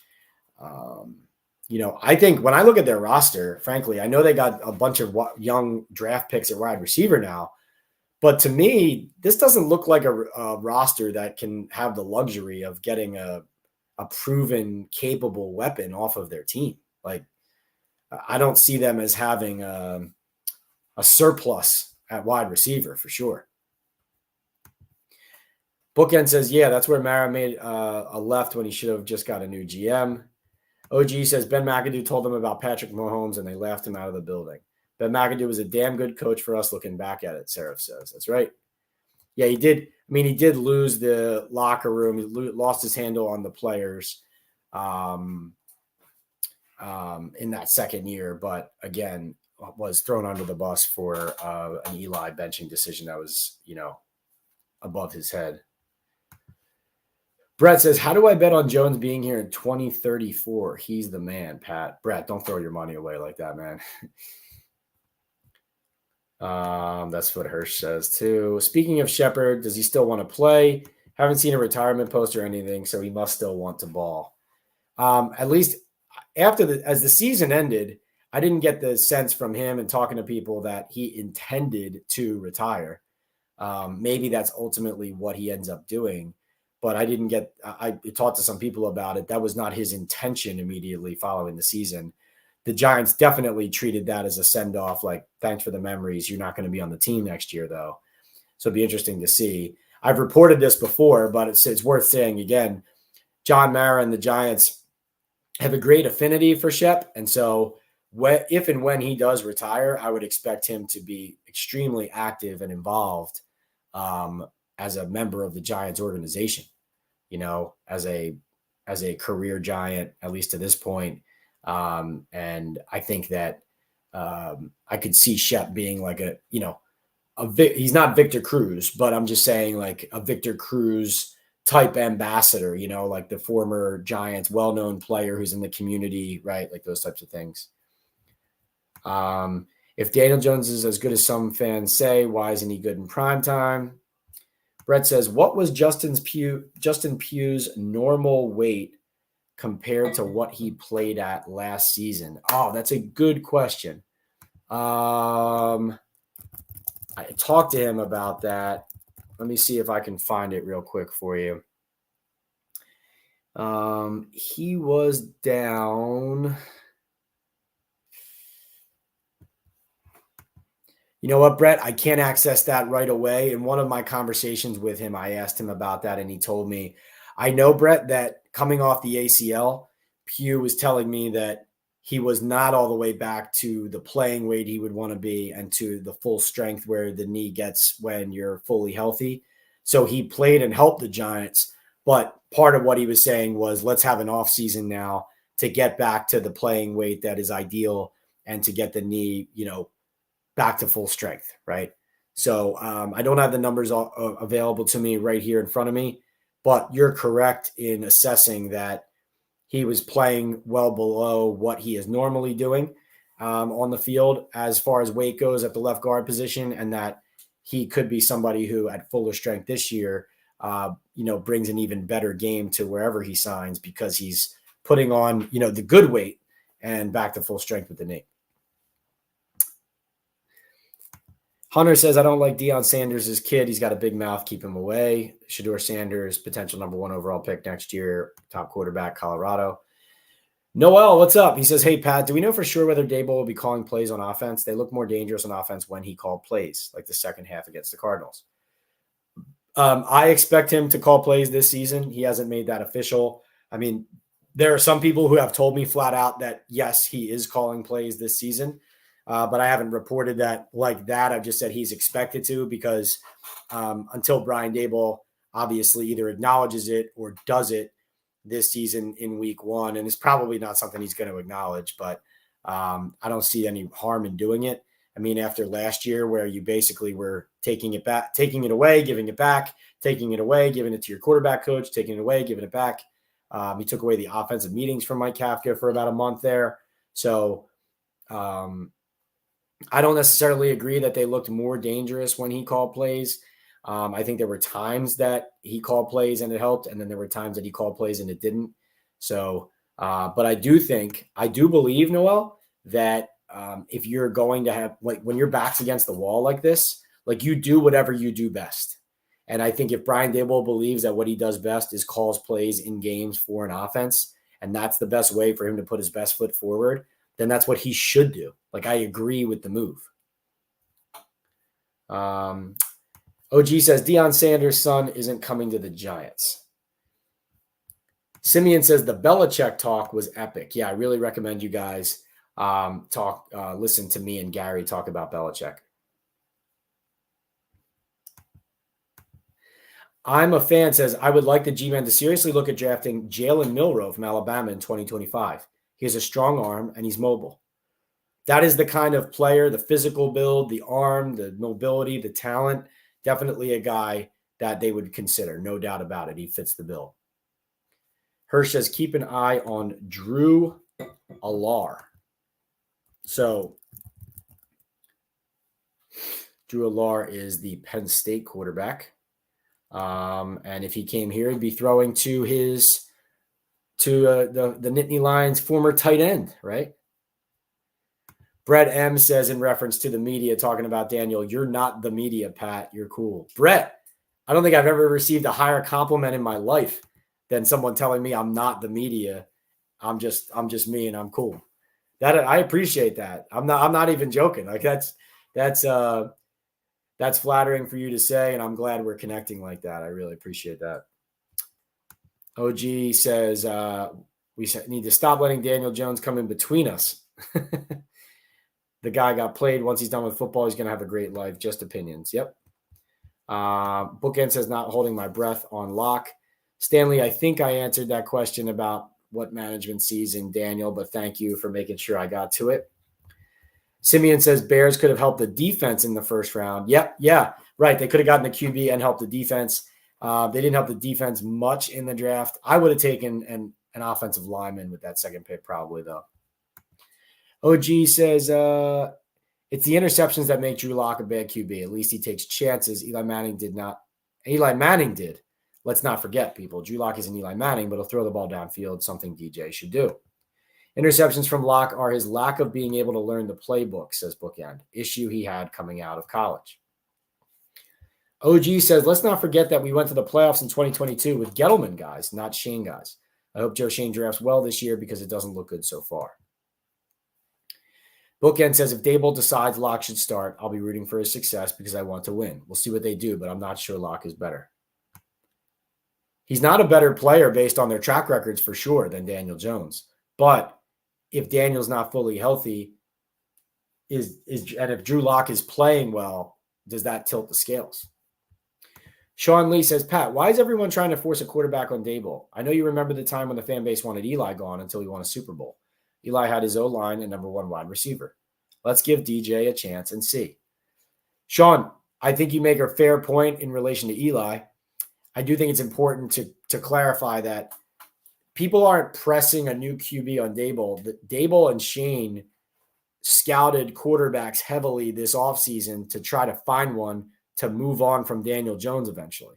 Like, they're the ones doing it. And I promise you, like, they are the ones who are saying we need an upgrade here. And listen, I don't blame them for trying to seek an upgrade. You want great at quarterback. You want great. That's what you want.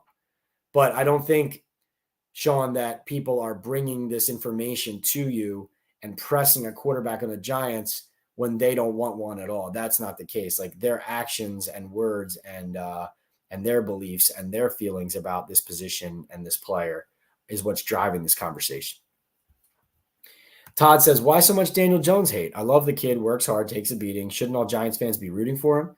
No O-line or weapons. No one could succeed here. Todd, all those things are true too. No hate for Daniel here. Just bringing all the facts to you guys and kind of laying out the lay of the land of why this could be a Drew Lock opportunity. And it's more than just a debate about, frankly, none of it for me at the moment, what we're talking about tonight, it's not even about who's the better quarterback right now. It's all of the factor. What I mean is, I'm not sitting here saying he's better than him, Lock's better than Daniel. That's not the argument. It's all of these variables about the opportunity Lock sees in the contract he signed. Daniel likely not being 100% healthy in his mobility and his ability to run to start the season. Lock probably getting a lot of snaps here in the spring. The Giants not having the ability, not being able to afford to be patient to start the season. The fact that there are people in the Giants building who feel strongly about Drew Lock, right?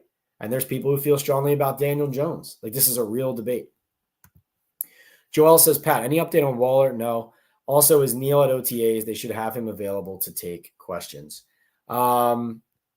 Man, I hope Evan Neal's at OTAs. If he's not at OTAs, he won't be playing. That's what I would think. I would think he would be there, but I have no indication that he's not. Stanley says, hey, Pat, I think Andrew Phillips' pick is a very underrated pick in the 3rd round because I think he will emerge as a top corner on the Giants team. Stanley, you got to hope for that. The Giants draft class this year, especially you look at those top 3 picks, right? Neighbors, Tyler Nubin, the safety, and Andrew Phillips, the corner. You need, if you're the Giants, those top 3 guys to be factors this year in some significant way. The later round guys, you're kind of taking chances. You're hoping for some impact. If you get some, great. If not, you're hoping you're developing them into something. This draft class was designed for them to try to find contributors throughout it, all the way through that 6th round, even if it's on special teams. But those top 3, including Phillips, need to be factors for this draft to help you immediately and help you continue to build what you're doing. So Stanley, you got to hope that that's the case with Phillips. So that could be the case.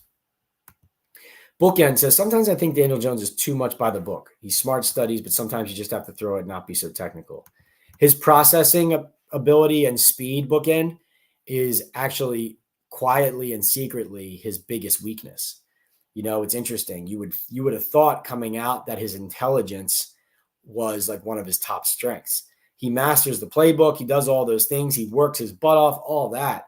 But it's that in the moment, the processing speed and ability to recognize and react and be instinctive and make the right read and right decision, that's missing, especially when the field shortens in the red zone, those types of things. So that's the concerning thing. Blazing says, when DJ got hurt and Tyrod Taylor took over, the sacks lessened, the passes downfield, scoring went up. Why do you folks wear rose-colored glasses? Blazing's absolutely right. I agree with him completely. One fairness to Daniel Jones, the offensive line did get better that week when Tyrod Taylor came in.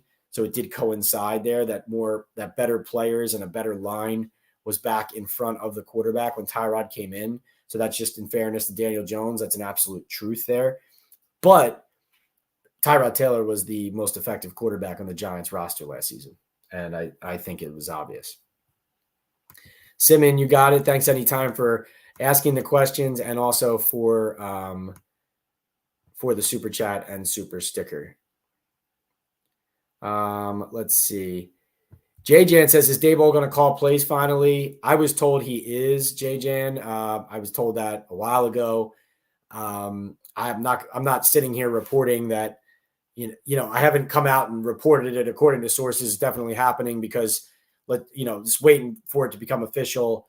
But the way I'd say it is I expect him to call plays this season. We'll see if he announces it. We'll see how that's actually talked about, determined. But I do expect it. And J-Jan also with another super sticker says, I think Daniel Jones' primetime record is what holds me back.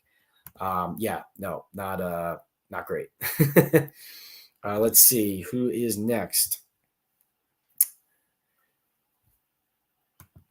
Ryan Field says, saying Daniel Jones is not the same passer as Drew Lock is BS. Did you see him at OSU with better coaching? Ryan, who are you talking about? Simeon says, Ryan, clarify for me what you're talking about there, please. Appreciate the question, but just want to make sure I know exactly what you're asking. Simeon says, Pat, who would you make the number 2 wide receiver, Hyatt or Slayton? It's Slayton right now. It could be Hyatt. Hopefully it develops into Hyatt.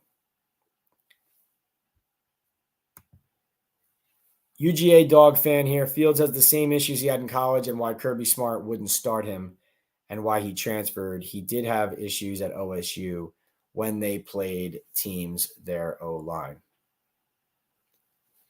Oh, so Ryan, okay. This is back to when we were talking about Justin Fields. Ryan was saying that he's not the same, that he thought it was crazy that I said Justin Fields wasn't the same passer as Drew Lock because at Ohio State with better coaching, he was effective. So differing opinions there, I guess. Let's see.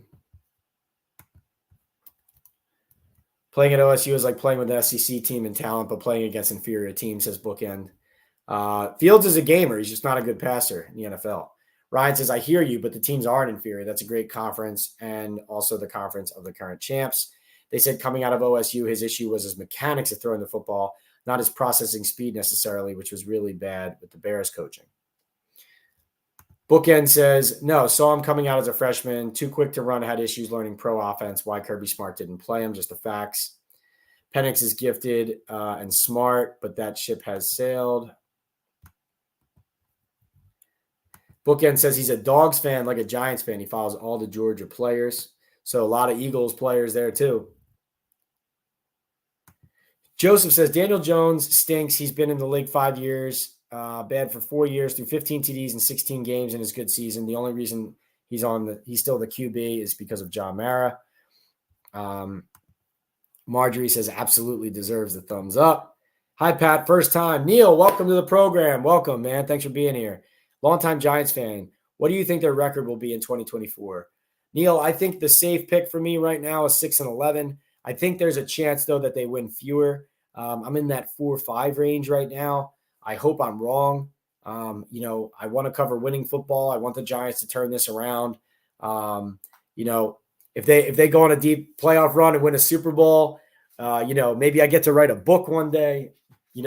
Maybe I get on television more. You never know. You get that exposure. Good for everybody, and some good guys on that team and people in that organization who I would be happy for. And of course, number one and top of mind would be you guys, the Giant fans, the suffering Giant fans of late, right?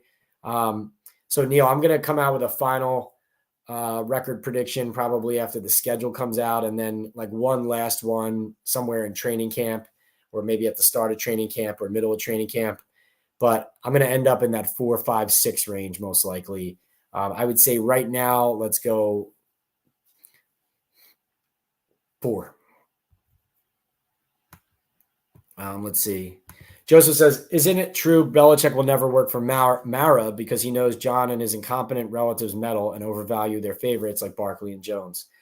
That's possible that, because his strong relationship was with Wellington Mara and not John when he was here before. So that's possible that without being close in that regard, that it would be oil and water and it wouldn't happen. That is one factor that could weigh into him not coming here ultimately. But we'll have to wait and see. I mean, obviously the Giants have consulted with Belichick plenty in the past. He advised them to hire Joe Judge. They've tried to hire other proteges of his, Josh McDaniels, Matt Patricia. But of course, there was also the texting the wrong Brian allegedly scenario too. So a little awkwardness there. Bangkok Baseball says it would be funny if the Giants start beating the Eagles now that Saquon is there. I'll tell you what, for Joe Shane and Brian Dable's sake, they better. Saquon is going to get injured by week 8, says Bill.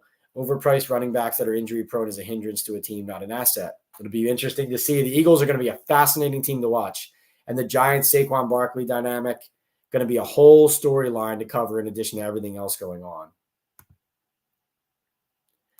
Simeon says the big suit on McAdoo was the kiss of death. Joseph says, stop with the excuses on Jones. He had a first-round running back and tight end, Waller, Galladay, a first, second, third-round wide receiver. He stinks. Everyone plays worse with him, and the team was better with Tyrod. The team was better with Tyrod. Bangkok says, Pugh played at 320 before, and last year was down to 295. Brett says, 265 sacks in the last 5 years, leading the league in something, I guess. What if he wasn't a mobile quarterback? Yeah, exactly. Blazing Brazen says, I like Quinn Ewers from Texas. Good arm, pure passer. Simeon says, not wanting Jones has nothing to do with hate. It's okay to want a guy better than him. No doubt. Blazing Brazen says, 2 things can be true. Heck, even 3 things. No real weapons for DJ. No O-line. And lastly, he does not make players around him better. Blazing, that's about the best way to sum it up, I think. Joey B says, what number is Neighbors going to wear? I don't know, Joey B. I don't know. Let's look at the roster right now because obviously, the Giants have plenty of retired numbers, so that's part of the issue, of course.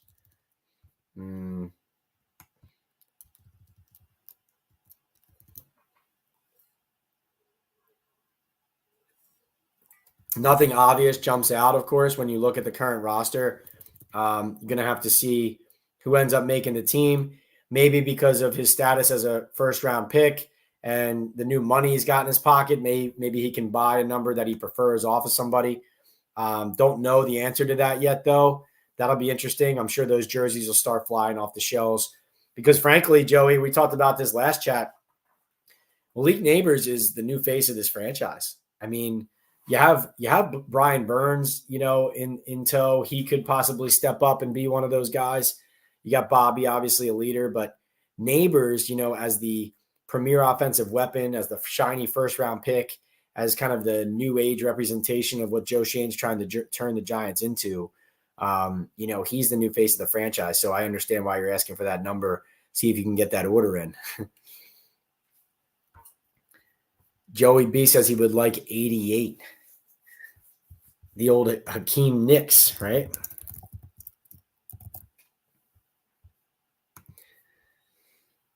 That'd be like a convenient, maybe turn that Knicks throwback into a Neighbors. What do you think?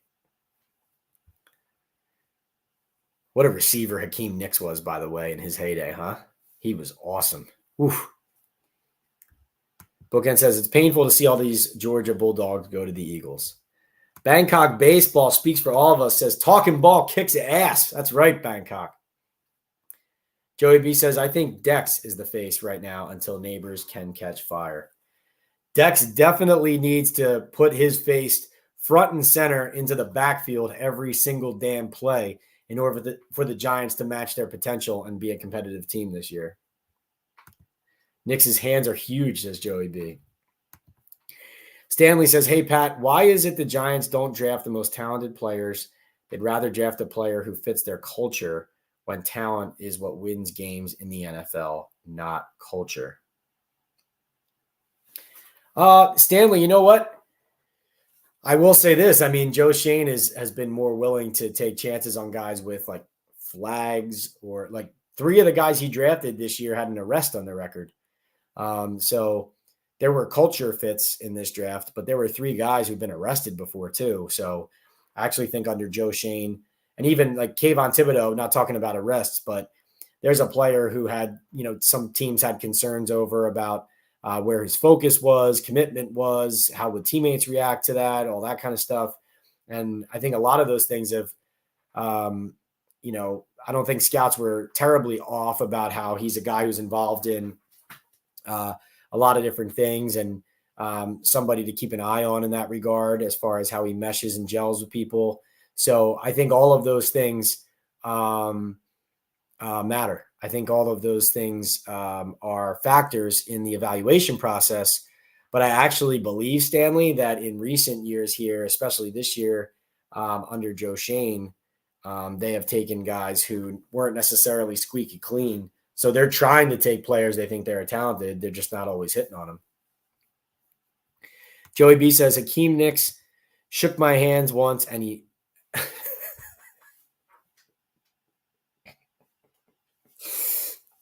Joe, you're killing me, man. Joe saying that Hakeem Nicks shook his hand once and was touching his elbow with his finger. The first time on Talkin Ball Live, I've been rendered speechless by Joey B. This is why he wins comedy shows, man. Strider says, what's up, Pat? I heard your comment on Bill Belichick coming to the G-Men if we don't have a good season. I think you're nuts, but I respect your opinion. Strider, thank you. Brian Boyle says, just getting here after watching my Boston Bruins lose. Ooh, tell me something to cheer me up, Pat. Brian, something to cheer you up? I think that the Giants' discourse this season is going to be entertaining, even if the on-field product is not. So what I mean by that is the quarterback debate, the head coach on the hot seat, the general manager's seat warm, possibly hot, depending on how it goes. The idea of if the coach is on his way out, does Joe Schoen protect himself? Does he end up hiring his own coach? Who is his new coach if he hires him?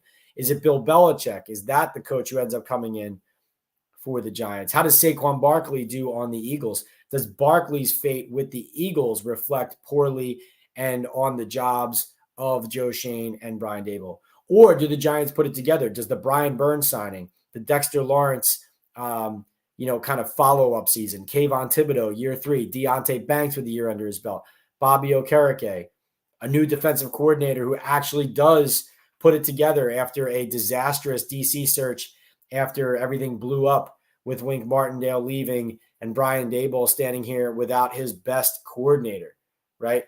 Did the Giants end up turning it around in that regard? I think that all of those storylines are going to make this a fascinating year, even if the Giants season is not a winning one.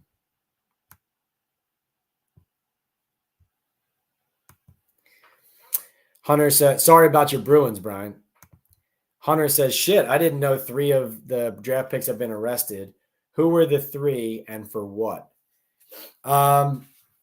Neighbors, he had a gun in his pocket on Bourbon Street that was unlicensed. Phillips, for, I think it was he and some other teammates maybe were accused of,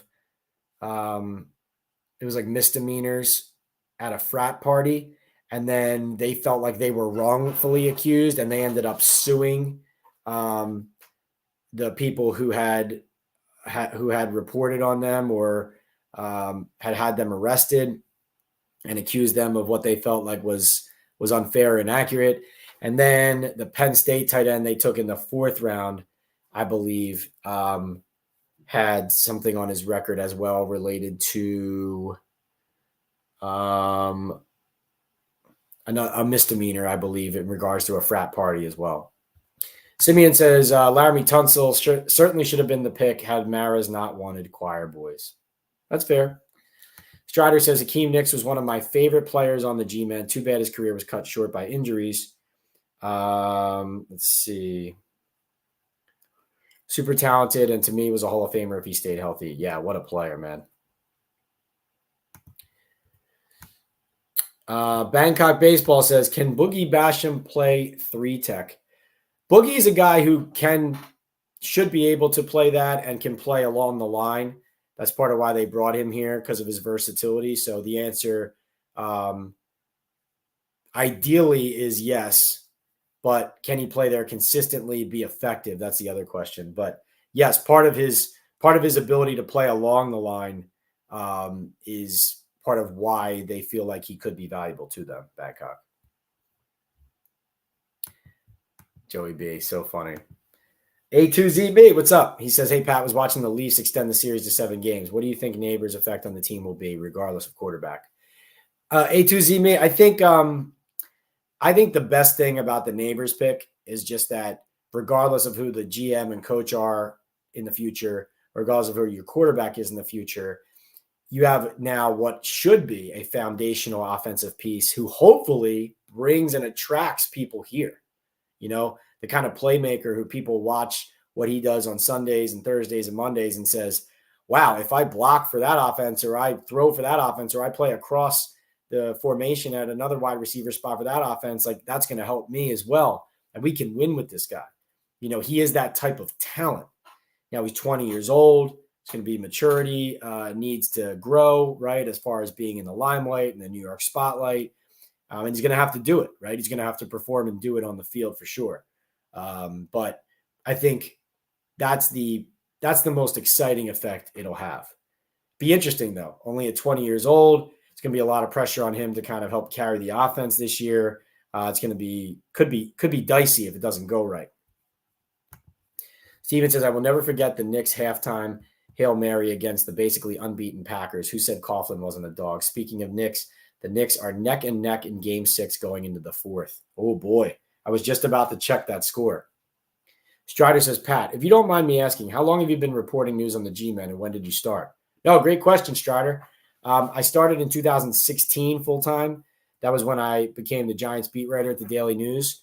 So the year that Janoris Jenkins, Olivier Vernon, Damon Harrison, right, Odell Beckham Jr., Eli, they went to the playoffs, the boat trip, all that. That was my first season. Josh Brown, unfortunately, as well. But so I've been covering the team since 2016. And then when Gary Myers left the Daily News, when was that? 2019, maybe? When he left the Daily News, I also took over as our NFL columnist and have branched out covering around the league as well. Although, of course, I'm with the Giants daily. Prior to that, I covered the New York Rangers in the NHL. But throughout the years, whether I was in Philadelphia at the Inquirer or at the Daily News in New York. I've done a ton of work, freelance covering. I did, Giants playoff games before as a sidebar guy. I did, NBA, NHL, MLB, all of that. But always dabbled in football, covered Notre Dame football when I was in college during the Charlie Weiss, Tyrone Willingham years when I was at the University of Notre Dame. And so I covered them very closely. I was in school and class even with Brady Quinn, Jeff Samardzija, Maurice Stovall, all those guys. So I've been covering football for a long time, high-level football, both college and pro. And then Giants has been since 2016. Simeon says Saquon is going to have his best season ever. Simeon, I tend to agree. Marjorie says she likes John Giles, the wide receiver they got as an undrafted free agent, hoping he makes it. Strider says, I'm going to miss Saquon. No doubt it hurts, fellas, but we got to move on. It's a business. Stanley says, hey, Pat, how Bill Parcells has a good relationship with Jerry Jones when they had a fallout which contributed to Parcells leaving the Cowboys. I know, Stanley, it's very interesting. There were factors back then that there were things that occurred. There's definitely the perception that Parcells and Jerry Jones ended on bad terms. But as Gary Myers explained to me in my recent Talkin Ball with Pat Leonard podcast episode, the Bill Belichick episode, you can find it on the channel. He said that Parcells regrets how he handled it. He feels like Parcells feels like he reacted too emotionally and rashly in the moment, and that he recognizes in hindsight that he was, that it was a lot of it was on him, and he shouldn't have reacted that way. And so ultimately doesn't blame Jerry Jones for it and that they have a good relationship. Pat, with Neighbors, I'll say it's a young kid not making a wise decision, young and dumb, live and learn. Deep down, I'm sure Neighbors is a good kid. Yeah, no, I wasn't judging any of these guys personally. I was just responding to the idea that they just draft culture guys and, only draft guys for culture and it's not drafting for talent. I was just pointing out that there were things on these guys' records and they were still taking them anyway, but I'm not judging them as people. Simeon says, I'm always going to root for Saquon as a player. Joey says, I don't care what their charges are. We need some gangsters on the Giants. Enough of this softball. We need that big blue wrecking crew mentality back. Old school, hard-nosed New York Giants football. Love it. Plaxico, I wish never shot himself what could have been, says Hunter. Mike C says, everyone is too impatient. Some teams go decades without playing in a Super Bowl. Give the coach and GM time to learn their new roles. Strider says, hey, Pat, Chiefs declined Kadarius Toney's option for 2025. Your thoughts? Not surprised, Strider. He was healthy, scratched from the Super Bowl. I mean, that was really a sight to see. So not surprised by that. Enormous talent, just can't figure it out otherwise. Strider says, can't bring a gun in your pocket. Duh. It hurt like hell with Plaxico. Yeah, no doubt. I've been listening to your stream when I'm working out, so I just subscribed, says Strider. Thank you, Strider. Really appreciate you, man. Yeah, no, we've really been growing this community. It's all due to you guys. Thank you so much. Thank you for subscribing, Strider. And I was saying earlier, I've kind of been learning all the ins and outs of YouTube, which I love as a platform.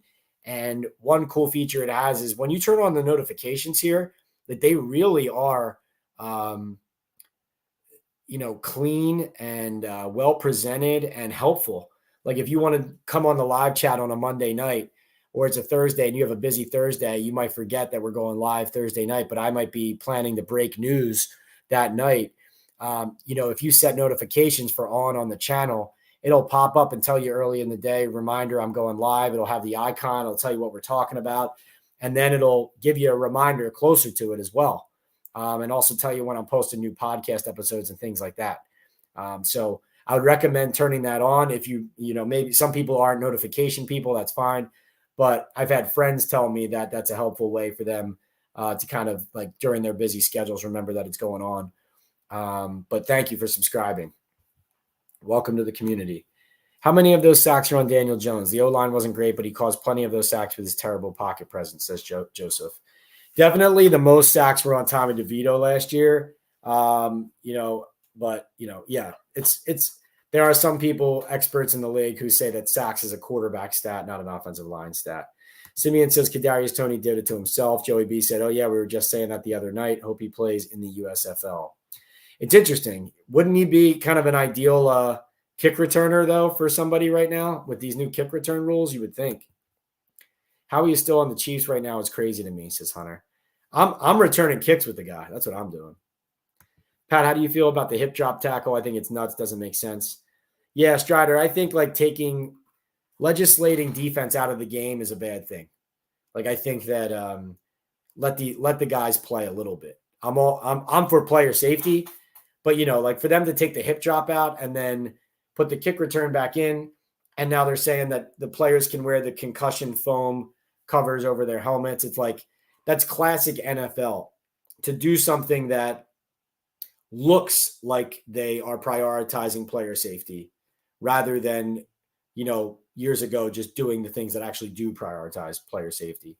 And the hip drop, I mean, I feel bad. I feel bad for defensive players. I mean, where do you target these players to tackle?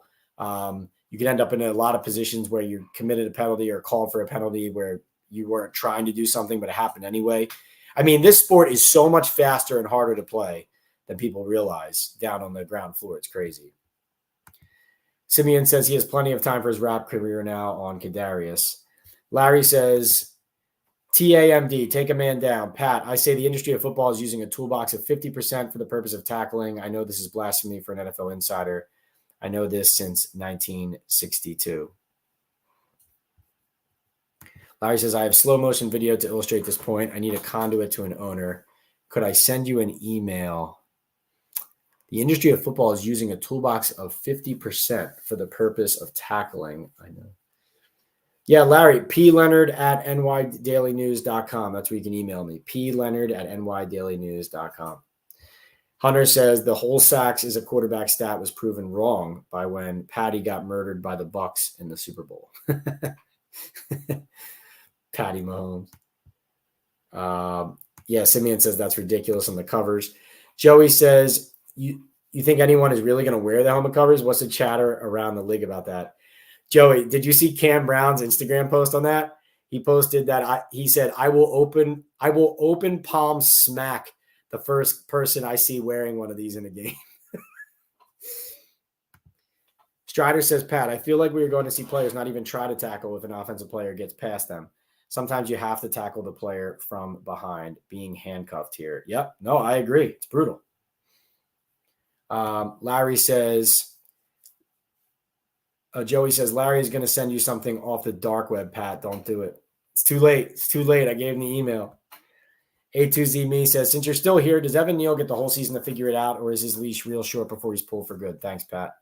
Leash is real short, A2Z Me. Leash should be real short on anyone on this team who's not getting it done if you have a better option or a potential better option behind him. If you guys didn't make the beginning of this chat, I would encourage you to watch the first 20 minutes or so. I explained in detail why I feel like Drew Lock could potentially unseat Daniel Jones. It's a much deeper conversation and argument than just about whether you prefer one player over another. I would encourage you to take a look at that. This has been the Talkin Ball Live with Pat Leonard podcast. I'm actually going to check out now to watch the end of the Knicks 76ers game because it's been good drama in that series. But please remember, subscribe if you haven't already. Hit that like button one last time before we jump out of here. Thank you always for doing these lives. Joey says, thanks again for another great live. Love it. Thank you, Joey B. Doug, thank you so much as well. Thanks, everyone, for being here, supporting. Strider, thanks for subscribing, being a new subscriber to the channel. And thank you to Tudo, J-Jan, Simeon, Salient, and everybody who dropped in with a super chat, super sticker. You guys are the best. We will be here live again on Monday night, 9 p.m. Look for more great episodes of Talkin Ball with Pat Leonard podcast. Got more special guests coming up. Going to try to line up some players. I'm going to try to line up some special guests around the league. So look out for that. Larry, you can email me, pleonard@nydailynews.com. Remember, we are sponsored by Bet Online and also by Estate 98 Coffee. It's an Essentia Day Cafe from El Salvador. dates back to 1798. I drink it all the time right here when I'm doing the Talkin Ball with Pat Leonard podcast. Go to their TikTok shop. You can buy it on the TikTok shop. Really convenient. Joey B wants to come on a show soon. We'll make it happen, Joey. We'll make it happen sometime. Simeon says thanks. Hunter, thank you as well. Guys, talk to you next time. Enjoy the NBA tonight, and we'll see you on the Talkin Ball Live with Pat Leonard on Monday evening. See ya.